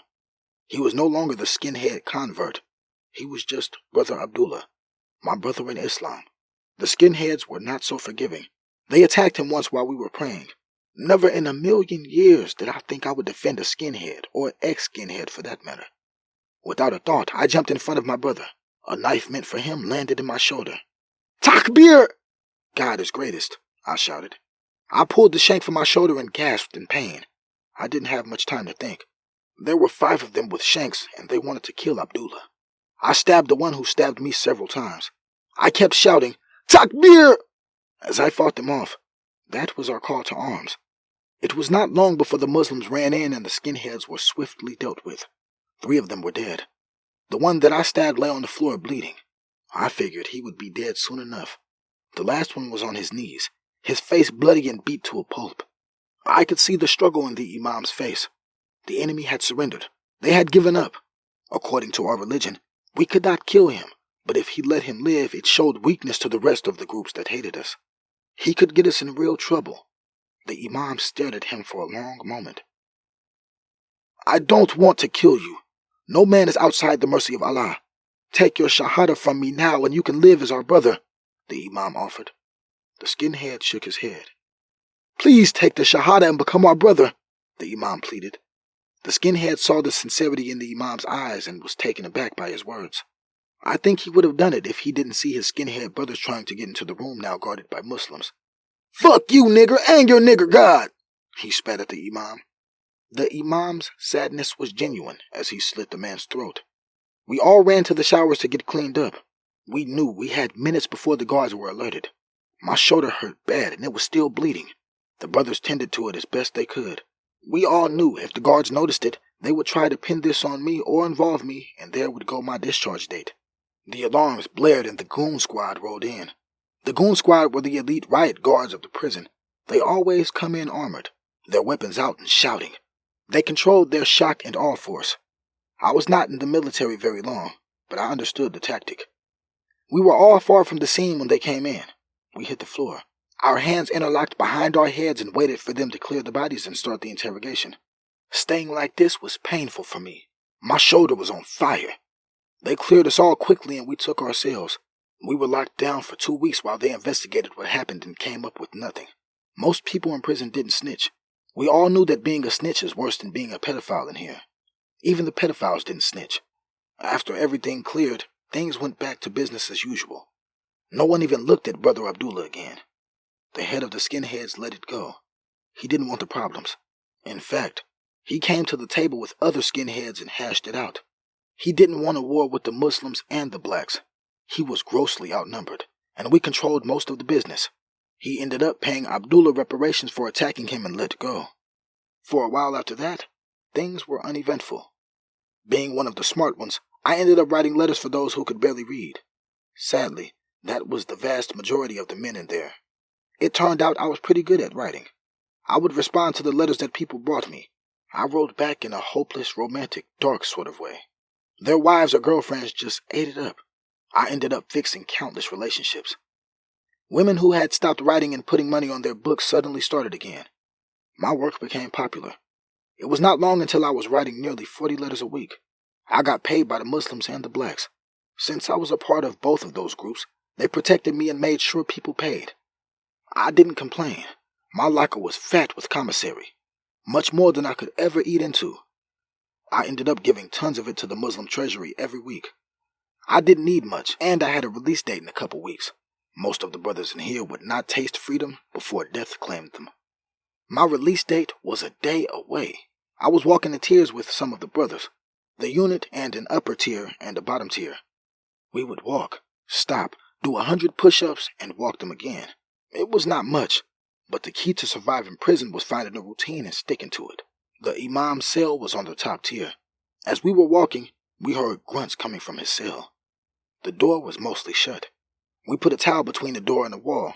This way we could close the door without it locking. He had toilet paper in the small window on the cell door. We often did this if we were going to the bathroom or just wanted privacy. We did not want to disturb the Imam, but the grunting sounded like he was being attacked. One of the brothers ran down to quietly alert more of the brothers. We opened the door ready to defend our Imam, but what we saw was just as much disheartening as it was disgusting. Our Imam and leader had another man bent over his writing desk and was having sex with him. The Imam cursed loudly when he saw us. Many of the brothers were speechless. We would have followed this brother if he called us to take over the prison. We would have done it and not questioned it. To see him engaging in this was disgusting. Some wanted the Imam to pay with blood, for they felt betrayed, and rightly so. Others just wanted him to roll up. So, essentially, that means go to a guard and say it's not safe in here for him, and they would take him to the shoe, solitary, until they could find a new unit for him. The Imam looked at all of us with shame as he heard what we wanted to do. Most of you are hypocrites. None of us are perfect. I can name many of you, some lifers and some not, who have done what I have and confided in me. Now you all have the nerve to look at me some type of way. I will die in here. I will never take another free breath, never feel the touch of a woman again. He paused. What I did was wrong. I'm not asking for forgiveness, for only Allah can do that. I just ask for understanding. Now that this is out, I know I can no longer be the Imam here. I accept that. The Imam packed up his stuff. What was there to say? We watched him walk to the guard desk and get escorted out. I was leaving the next day, so I don't know what happened next for the Imam or the brothers in that unit. I knew they would suffer some credibility damage. This was not just the average brother. This was our leader. He led us in prayer, taught us. He had memorized most of the Quran. We came to him for everything, confiding a lot of our darkest secrets and troubles with him. All the while he was a homosexual. I heard later on that many brothers left Islam after seeing that. They felt so betrayed that they wanted nothing to do with it anymore. So, they decided to join their racial group and leave the brotherhood. As far as Abdullah, I have no clue what happened to him or if he stayed a Muslim. All I knew was when I opened my eyes in the morning, I would be rolling out to freedom. My first wife. Walking out of prison was scary for me. I was not in there very long, but prison is a vastly different state of being than it is outside of those walls. All I had was a few dollars from my commissary, some sweatpants that were too small, a sweatshirt that was too big, and some white prison slip-on shoes. A woman I was riding while I was in there had agreed to pick me up. She was a big woman, not very attractive, but in prison that did matter. We had a saying, it's not about the looks, but about the books. Many of us wanted a big monster-looking woman to write. They would accept phone calls. That's all that mattered to us. We would use that up until they faced the reality that they would never see us due to us being incarcerated and moved on. Sadly, there was no shortage of lonely women who were eager to write us and send us money in the hopes that this long-distance romance would become something more. She smiled as she saw me. She wore some thick black glasses, and despite her size, she had a cute face. I was not attracted to her at all, but federal parole is a different animal. I had 5 years to do, and I couldn't be homeless for that time. If I lost my place, they would put me back in prison until there was room in the halfway house. Looking at her, I had regretted promising her all kinds of sexual things. I didn't think I could fulfill them. It had been a while since I'd been with a woman, but not that long. She drove me to my PO, parole officer. I had to check in as soon as I got out. Meeting him was the typical meeting between convict and parole officer. Surprisingly, my first PO in the feds turned out to be really cool. We actually became friends. He had to violate me once. There was no hard feelings. He had a job to do, and the situation left him no choice. He has helped me a lot. If he remained my PO, my time would have been easy. I'm not going to name this woman because she's not worth naming. She moved me in with her. I got a job at Popeyes in Lakewood, Washington.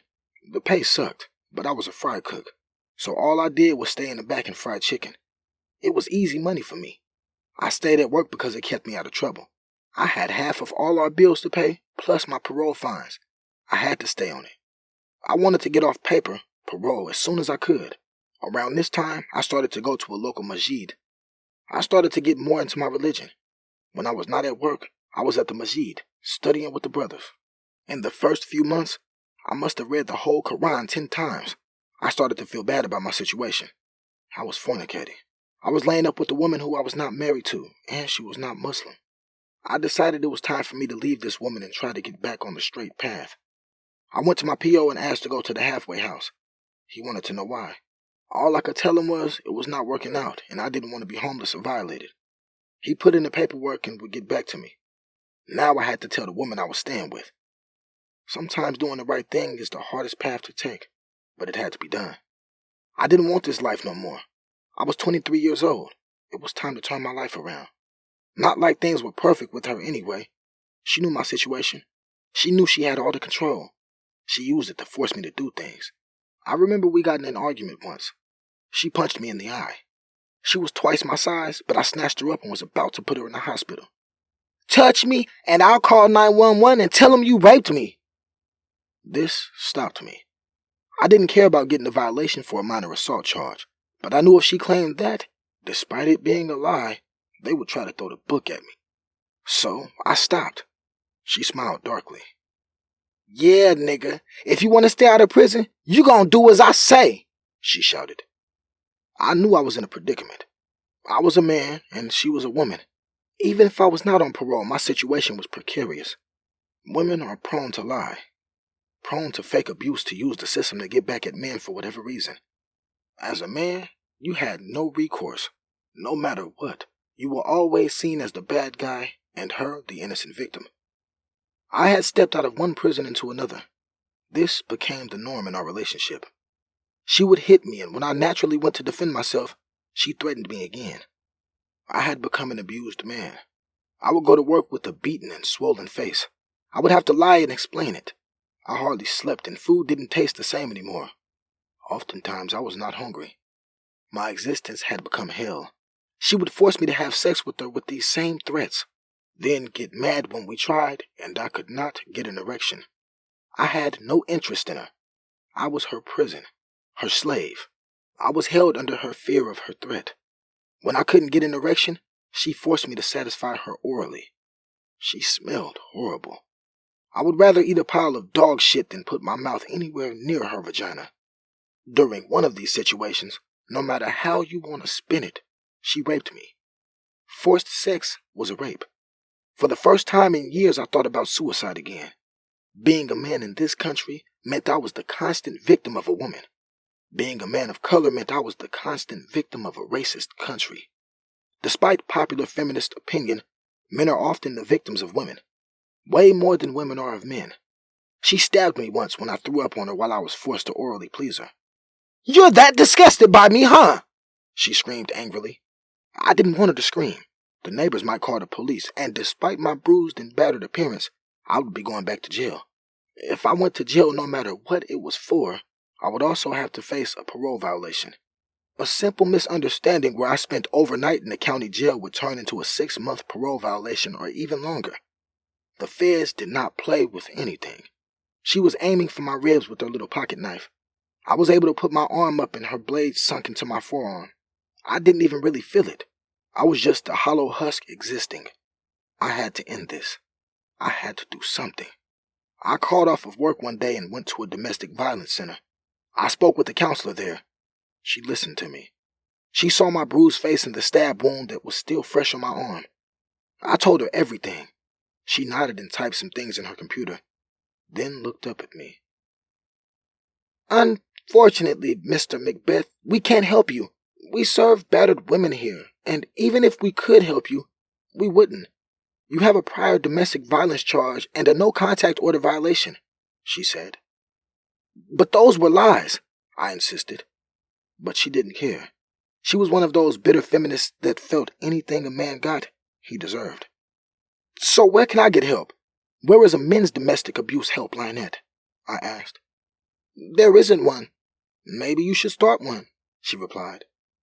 I was angry because I was a man. No one believed me. No one would help me. This made her threat all the more real to me. We ended up getting married. She said if I wanted to stay out of jail, we would go to the courthouse and get married. So I did. Shortly after that, I had a meeting with my PO. I sat there and cried. He asked me what was wrong.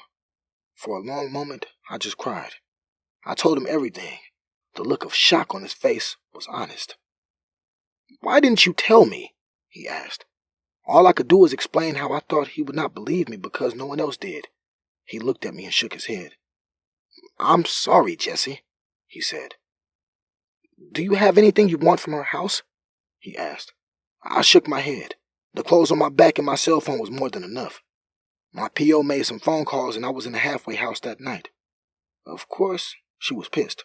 She thought that I had found another woman and was now staying with her. Not a week after I was put in the halfway house, the city police were at the halfway house in force. They were barred entry.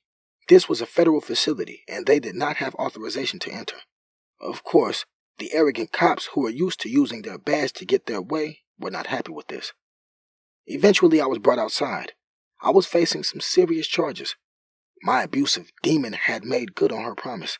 She had called the police and told them I broke down her door, strangled her, and then raped her. Despite no proof of any of that, and me being on video in the federal halfway house during the time that I supposedly did this, they still arrested me and charged me. The staff at the halfway house knew I was here because of an abusive wife, They tried to explain to the police that there was no way I could have done this. This is a locked-down facility. Only one way in and one way out. The inmates have to sign out and get permission to leave. I hadn't left since I'd been there. The sergeant that came when the police were barred from entering the federal facility shook his head. We don't believe this either.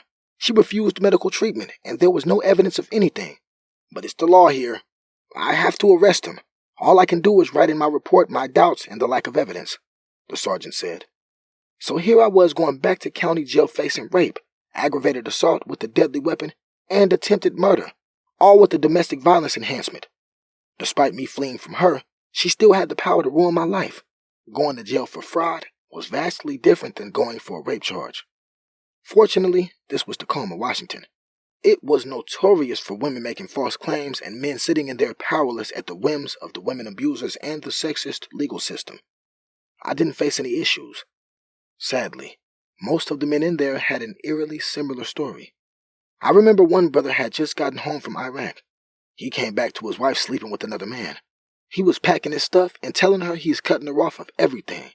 She grabbed a knife and stabbed him in the stomach while her son jumped on his back. He now has a colostomy bag. Yet here he is for domestic violence. His wife sitting at home playing the victim. He was going to prison. His military career ruined. His life in shambles. We all had no power or recourse. I sat in Pierce County Jail for a year fighting these charges. So every deal the prosecutor sent me was thrown away. Their first deal was 25 years in prison. Shame on them. They didn't care if I was innocent. They knew this demon was lying on me. They just wanted to lock another black man up for life. My heart sank when I saw what they offered. My lawyer was disgusted. He had the same evidence that they had, which was basically nothing. Everything pointed to her lying. The prosecution kept continuing the case. They knew they had no evidence, but they wanted to get me. Several months later, they offered another deal. They wanted me to plead to domestic violence assault and do a year. Since I had already done that, I would get time served. Crazy how they went from a life sentence to a year in a matter of months. I refused that. A week later, they offered me a disorderly conduct charge and time served. So now it went from life to a misdemeanor. They were shameless in their attempts to convict an innocent man. I refused this and wanted a trial. At the trial date, my ex-wife came to court and admitted she made it all up. I was excited. I was hoping they would arrest her right then and there and let me go free. But no, they did absolutely nothing to her. I was outraged. She admitted she lied and took a year from my life, and you all do nothing to her? I shouted in the courtroom. The judge ordered me to be quiet. My attorney cautioned me as well. Legally, she is still seen as a victim, and there is nothing we can do since victims often recant. The judge started off with a long explanation. I didn't even hear it. I heard him talking, but nothing he said registered because it didn't make sense to me. I was released, and all charges dropped. I knew I wasn't home free, wherever home was. I knew the feds would come get me and take me to the nearest federal detention center. I would have to go through this all over again. I was congratulated by many of the other poor victims of women in there for beating my case. I rolled up my things and waited for them to call my name. I was back in the feds. I was only there for 3 months. They took all the information from the state case and used it in my federal parole violation hearing. The feds are just as dirty as the state. Even though they knew I was innocent, they decided to restart my parole. So the year I had already done on paper was for nothing. My 5 years started again. I was put back in the halfway house. I was there for 3 months. I was given my job back at Popeyes. They had contracted with the feds to hire us. It felt good to be back there, back to making some money. I was stacking up to get an apartment. Everything was going great until my ex-wife walked into the restaurant. She saw me and smiled. I ignored her. As soon as I got a break, I called my PO to inform him that I saw her. To my dismay, he had gotten a big promotion and was no longer my PO. I was assigned a woman. This woman had it out for me. She was one of those conservative, pro-military racists. I knew if I so much as sneezed wrong, she would violate me just because. I got off work and went back to the halfway house. When I got there, the police were waiting on me. My ex-wife had called the cops and said I kicked down her door and stabbed her several times. Just like the last time, there was no evidence. She refused medical treatment, and the officer stated in his report that he felt she was lying about it all. I was arrested again for something I didn't do. For the lies of a bitter, crazy woman. The officer transporting me was not the officer who was first on scene. He pulled over when we were close to the jail. He opened my door and punched me in the face. I kicked at him. I didn't know if he was going to kill me or not. I wasn't going to die in the back of this cop car. He pulled out his gun and pointed it at my face, his finger on the trigger. He itched to kill me. I froze and stared at him. I've been here before, helpless while cops pointed their guns at me. He leaned forward and put his gun to my head. I could kill your black ass right now and no one would care. You're just another dumb nigger who beats women, as he spit in my face. Fuck you and that lying cunt, I said. He hit me in the face with his gun. I was booked with a bloody nose. Of course, no one asked or questioned what had happened to me. I was put back in the same unit. People that saw me in there last time were still here fighting their cases. Nigga, you back? One of them asked. I shook my head. Bitch got me again, I replied. They understood. This was not their first time in here over a lying woman either. This time went almost exactly like the first time, but I decided to plead out to a misdemeanor. I was innocent, but I was just tired of being in jail for nothing. I pled out so I could hurry up and deal with the feds, then get back to my life. Sadly, this is the story of many men. Men who are innocent but making deals just to get out of jail. Since I made a plea deal, my parole was violated, and I was sentenced to 90 days in the feds. This was light, because everyone knew what happened and that I was innocent again. My cunt of a P.O. wanted to throw the book at me. She wanted to give me a year and cut my paper. It was odd that the prosecutor and the P.O. disagreed. This was a rare occurrence. I didn't like the prosecutor. I did my time and was sent to Seattle, Washington. Seattle was well over an hour from Tacoma. I had no vehicle, so there was no other way her lies could work. But she sure tried. This time, the state police and the feds did not believe her. Strangely, while I was doing my 90 days, I had gotten a letter from my mother. I hadn't seen her since I was 7. I was now 25. She saw me on the news and was able to find out where I was. She wanted me to come live with her. After being in the Seattle halfway house, I put in a transfer to live with her in Idaho. My mother. The Greyhound trip to Idaho was not very long, but I was beyond nervous. I haven't seen my mother in nearly 20 years. I didn't know how to feel.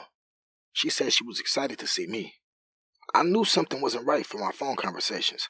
She had never once mentioned what happened. She never once admitted what she'd done to me and my siblings, but I needed to see her.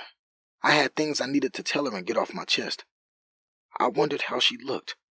I wanted to know if the years had been kind to her. I was still raging inside about what she'd done to me, but the little boy in me just wanted his mother. No matter how much I had hated her, I also loved her. I had no choice. Her womb bore me.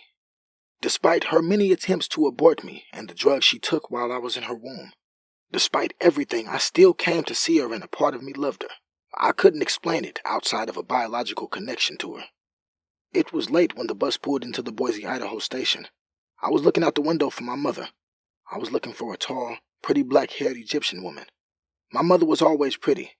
She could have been a model if she hadn't chosen drugs and prostitution. I didn't see her. Maybe she was late. Perhaps the years had been so cruel to her that she looked drastically different. I got off the bus and looked around. Still nothing. Then I heard someone call my name. I saw a heavy, pale woman sitting in a wheelchair. She looked horrible, but when I saw her, I knew it was my mother. The look in her dark brown eyes was unmistakable. Suddenly, I was that little boy again. I was that son that had laid beside her many nights on the disgusting floor in our apartment, a needle in her arm, and she was off in some drug-fueled world. I stared into those same eyes as a child, waiting for my mother to come back. I stared into those same eyes now, knowing it was her. I cried. She looked sick, and like she had suffered greatly.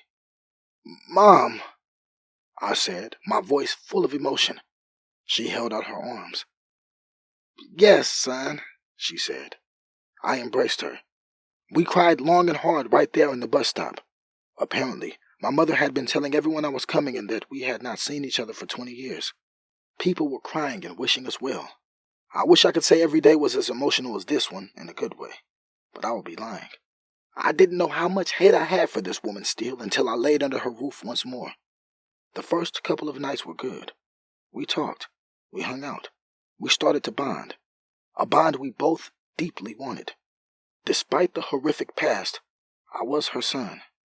I was her child and she loved me. She always said I reminded her of my father back then. I guess that may have been why she hated me so much. But still, that was no justification for what she did to me. She avoided that topic like the plague. She never brought it up. She would only say that child services had brainwashed us all and put memories in our head. I wasn't ready to confront her on this. We both knew the day would come when we would have to relive those days together. Idaho was crazy. It seemed like I was one of the 3 black people that lived in the state. Of course, there were more than that.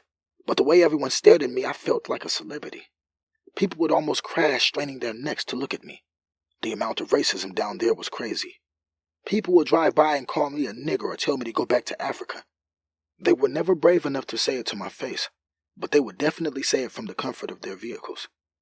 I was called a moon cricket for the first time in my life. I had no idea what that meant, but I knew it was a racial slur. Being black in Idaho had its pros and cons. One of the pros was that all the women wanted to talk to me.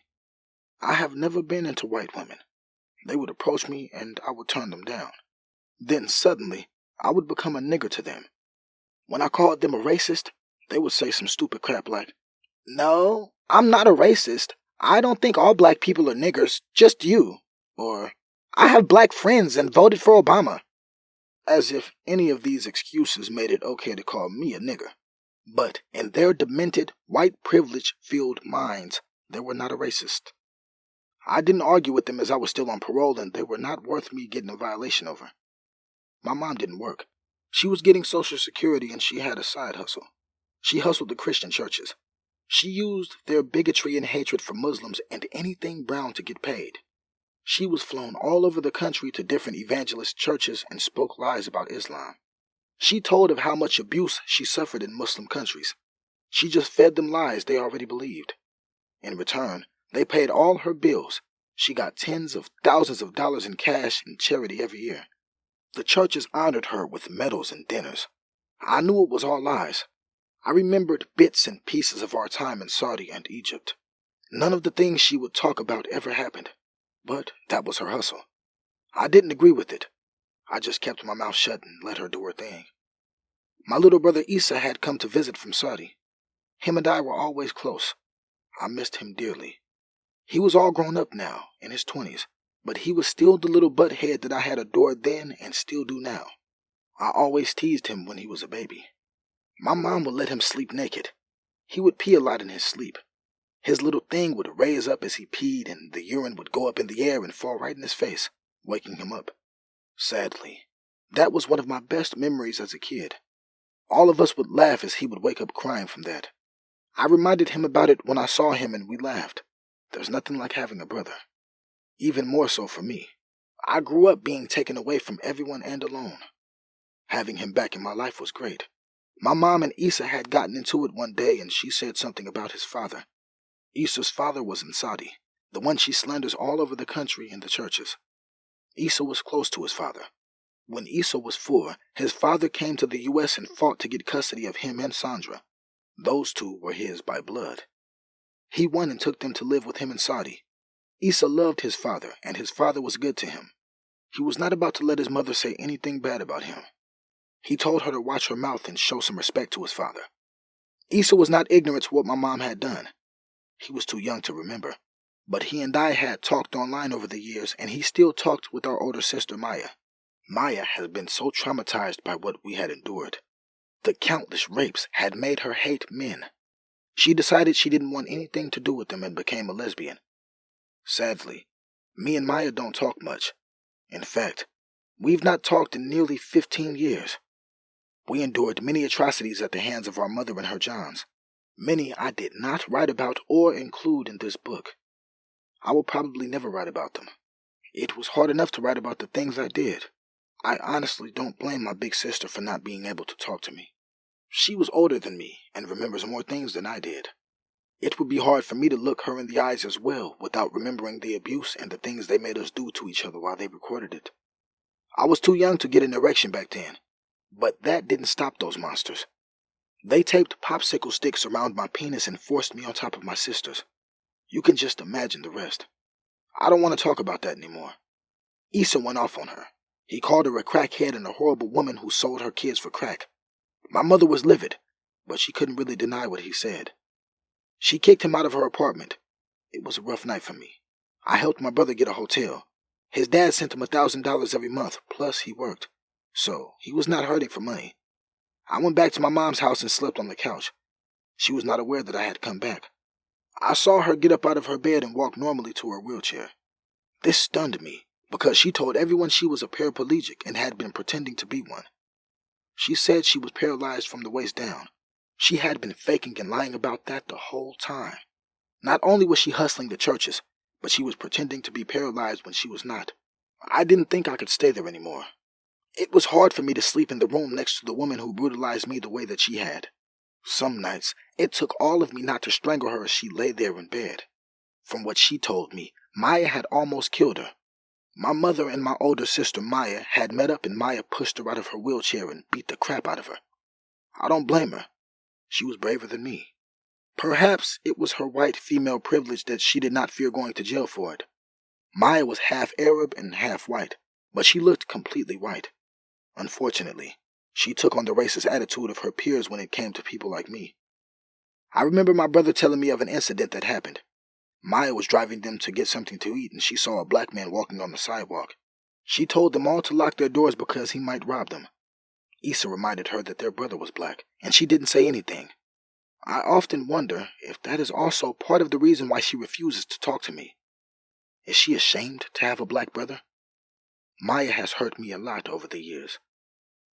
I remember when I was being attacked and slandered all over the news for the things I said about the army. She wasted no time to jump online and slander me. She claimed me as her brother then, even though we had not seen each other for years. She said I was a monster and she was afraid of me.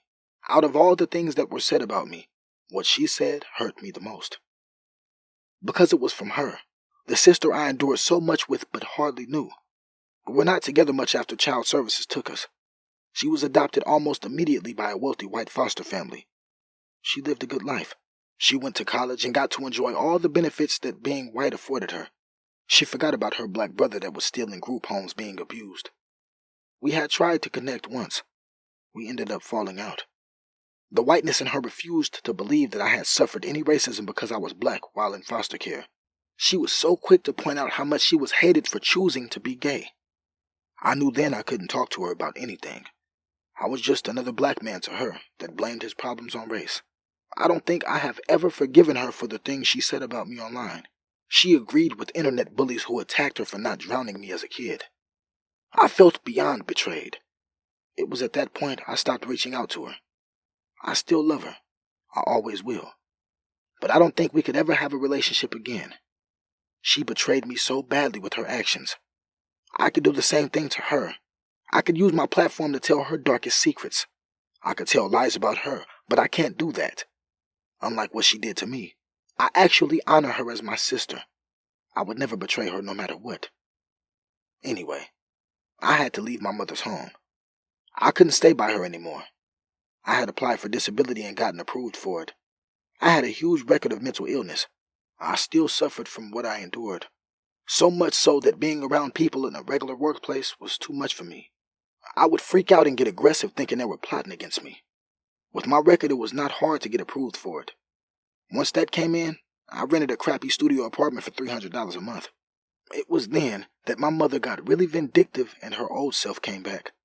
She was upset that I was moving out and wanted to know why. I straight out told her, "You may want to act like things didn't happen, Mom, but they did.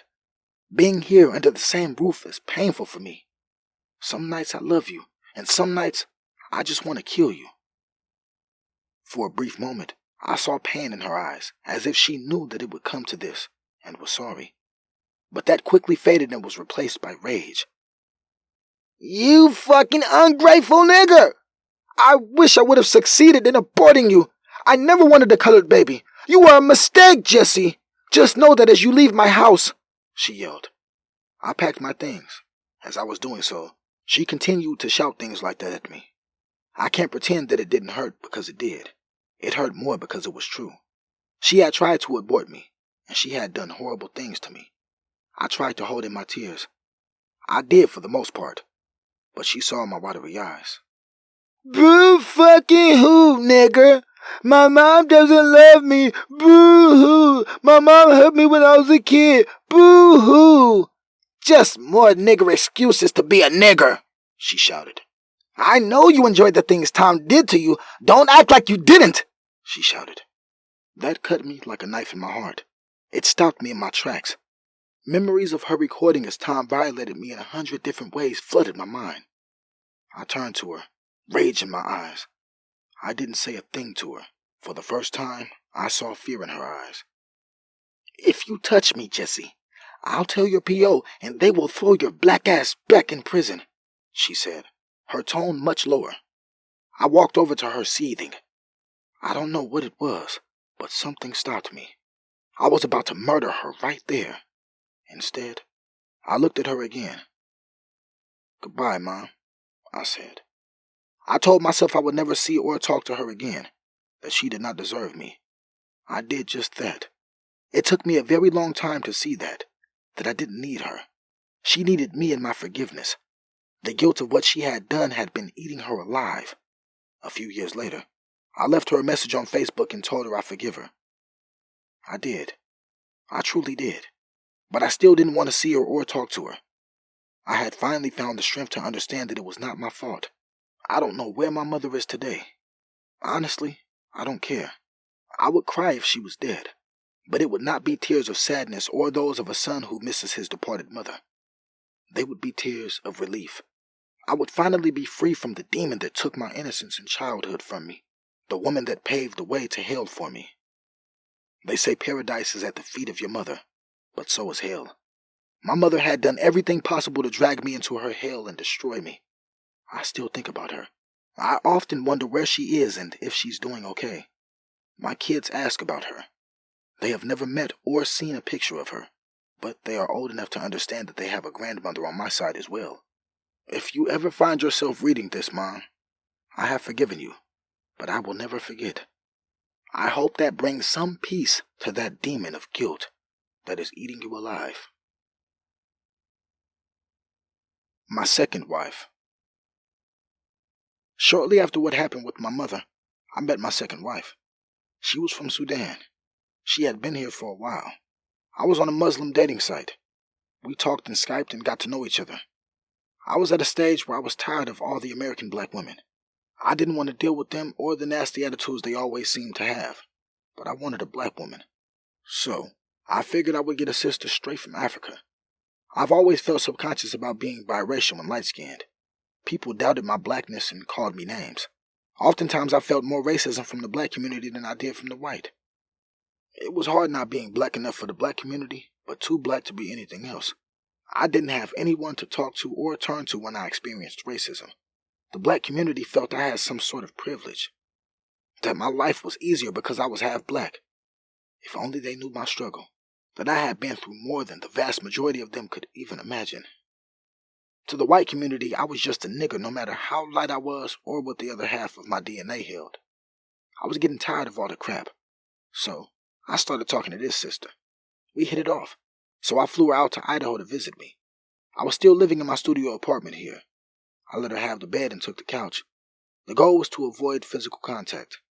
It didn't help much because it happened anyway. Then she hit me with a surprise. She was 3 months behind on her rent back in Massachusetts. She was in a subsidized housing program for refugees. So, I made a money order and sent it to her complex for her. I had some money stacked up by then. I had gotten my disability and back pay. Plus, I was in school and used the extra out of my school loans.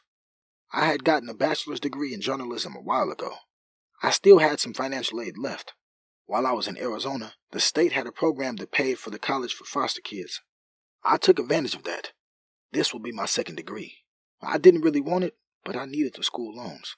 My disability money was just stacking every month. I would pay for my rent and bills for 4 months in advance. That would hold me up until my next stipend hit my account. I had food stamps, so I didn't pay for food. I was still on parole, so I didn't go out much. I just stayed in my apartment, played Xbox, and chilled. That's really the only way to survive parole. Stay at home and see your parole officer. I flew out the woman from Sudan. I'm not going to mention her name because, just like my first wife, she is not worth naming. I didn't know that she was pregnant when she came out to see me, nor did I know that she had another man living in her house who I had just paid the rent for. She said she was Muslim and wanted a husband. I was Muslim and wanted a wife. So I went with it purely off that. I never thought she was scamming me or trying to pin a kid on me. I ended up packing and moving to Cambridge, Massachusetts. On the bus ride there, she seemed nervous. She told me she was also way behind on her electricity bill. Foolishly, I called her electricity company and paid. I figured we were to get married. I wanted her to see that I was all in. I was already invested. Then, as we neared the bus terminal in Boston, she told me I couldn't come to the apartment. I had just sent a ton of money to cover her back rent, and I had paid the electricity bill. She started to get loud with me on the bus and acted crazy. I shook my head, thinking, damn, I had got played again. So, I changed seats and sat with someone else for the rest of the trip. When we got to Boston, she took the transit to Cambridge. I found the nearest hotel and got a room. I was about to call my old apartment back and see if I could get it back. It was independently owned, so I know that they had not gotten someone to rent it out already. The Sudanese sister called me. She apologized and gave me her address to come over. I was not going to come over tonight. I just paid for this hotel. I had some money stacked up, but I had also just spent a bunch of money getting her place back in order. So I wanted to take it easy. Plus, she was acting crazy. I didn't want to invest in anything else until things got sorted out. I spent the night in the hotel and got some much-needed rest. I was at her apartment early that morning. It was a nice place. She didn't have any food, so we went food shopping. Things went smooth for a while, and we got a marriage license and got married in the local masjid. For some reason, she didn't want her family to know about me. I didn't understand at first why this was, but after finally meeting them, her sister pulled me aside and said, "My sister deserves much better than a black thug. We wanted her to marry a Sudanese man. Instead, she brings us you." I was tired of holding back my tongue. I cursed her out. I called her every name in the book and threw an African booty scratcher for good measure. She had never been talked to like that, so she didn't know how to take it. Her family never really liked me. They hated black Americans. They bought into the stereotype that we were broke hood rats and thugs. Little did they know that here in America, they are just as much of a nigger as I was. They didn't get any special treatment because they were African. To the racists here, black was black. Things with them were never really peaceful.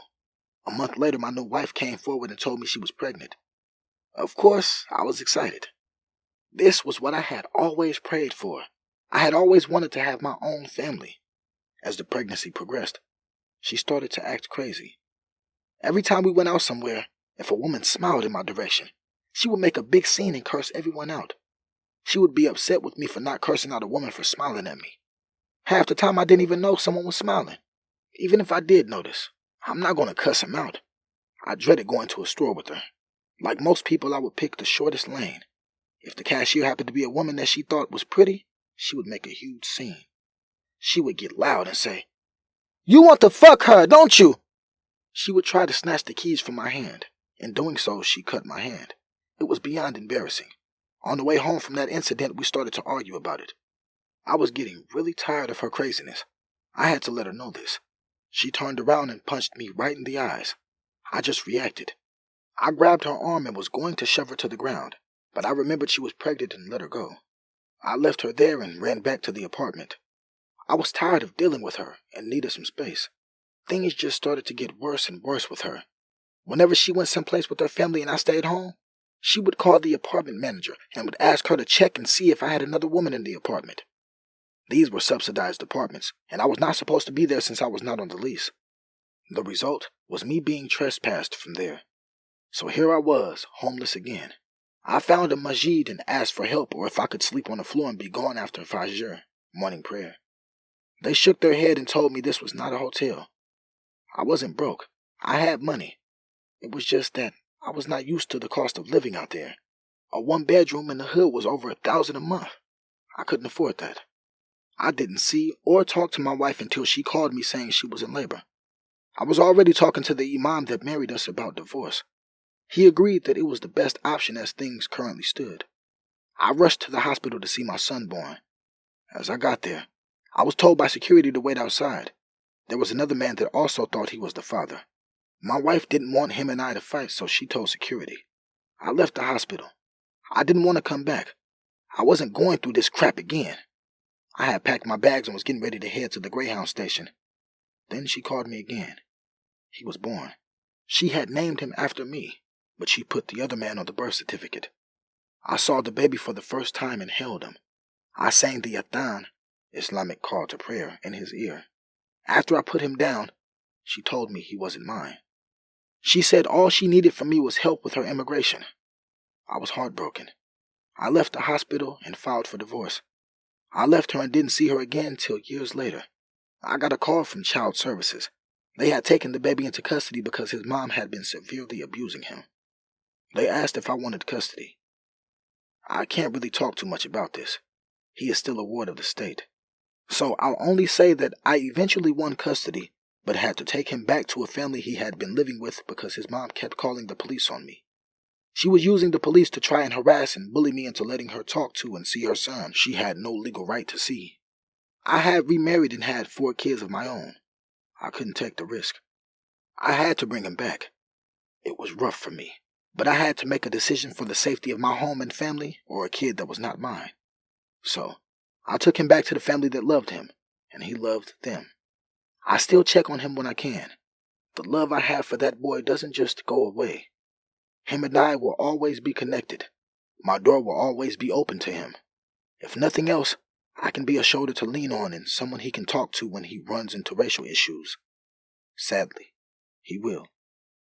This is America, and he is a dark-skinned black boy. His white foster family, no matter how well-intentioned, will never understand that struggle and will have no clue how to address it or face it. In fact, when I dropped him off, they asked me about this very thing. I applaud them for being honest enough to admit that this is a reality. After her, I remarried and moved on. They say the 3rd time is a charm. I was blessed with 4 beautiful kids. I could say a lot about the issues this 3rd marriage had, but out of respect for the woman that bore my children and had been good to me despite our many issues, I agreed to leave our marriage out of the book. I respect her. She is a good woman. Despite our many differences and things we put each other through, we always seem to find common ground. As a father of 4 beautiful kids, I have to be careful of the things I put out there, even more so about their mother. Closing. My life has been hard and painful. There is so much I intentionally left out of this book, not only for the sake of time, but some things don't need to be said. I am now in my mid-30s and still suffer. I still weep and cry for what I've been through. I think of my mother often. Despite everything she has done, I still love her. I found my father many years ago, but I have still never met him. Through him, I was able to contact many siblings on his side. It has been a joy being able to contact with them. I have not, as of yet, gotten the pleasure to meet them, but inshallah, God willing, I plan to really soon. My life after my 2nd marriage has been a lot better. As I mentioned before, I had gotten remarried and had 4 beautiful kids that are 100% mine. Being a father has been the absolute joy of my life. It has filled the gap in my heart that losing my family left when I was a kid. Once things started to get better for me financially, I bought some land in the deep south. This land at first glance is not much to look at. It was cheap and it was mine. For someone like me, who has never really owned anything and spent most of his life homeless or in and out of incarceration, having this land means a lot. It means I will never be homeless again. It means I have the ability to grow my own food and start a farm. After buying this land, I started a non-profit business called Alkebulan Community Incorporated. I wanted to give back. I wanted to be a helping hand to other people like me who could use one. I know if I had someone willing to help me during my struggles, it would have meant the world to me. By the mercy of Allah, I have helped a lot of people so far. Writing this book has been a long journey for me. I actually started writing this book several years ago. I wrote the first chapter. Then a couple years later, wrote the second. Reliving those things was hard for me. I sunk into a depression as I wrote it. I was not at a place where I was mentally ready to write this book. As the years passed and I finished and published other books, the need for my story became more real by the day. It's truly sad the amount of kids that have been victims and are currently victims. What makes this even worse is how our community just brushes these things under the rug and refuses to talk about it.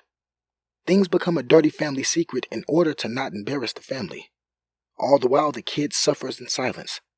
He grows up with that pain and brings it into his relationships as a grown man. It's a nasty cycle that needs to be stopped. Victims need time to heal. On another note, I wanted to say a lot more about my second wife. Writing about her made me think that she is just not worth the effort. Some people are just not worth remembering. I'm not sure if you could tell, but the chapter on her was very short. Have you ever got to a point in your life that you don't even care to remember someone? That's how I feel about my second wife. Well, dear reader, I hope you enjoyed my book. I hope my story touched you and gave you a little insight into my life. I know many of you will Google me or have already. I hope the questions you had about all of that are answered within these pages. I'm not sorry about what I did or how I did it. I never will be sorry.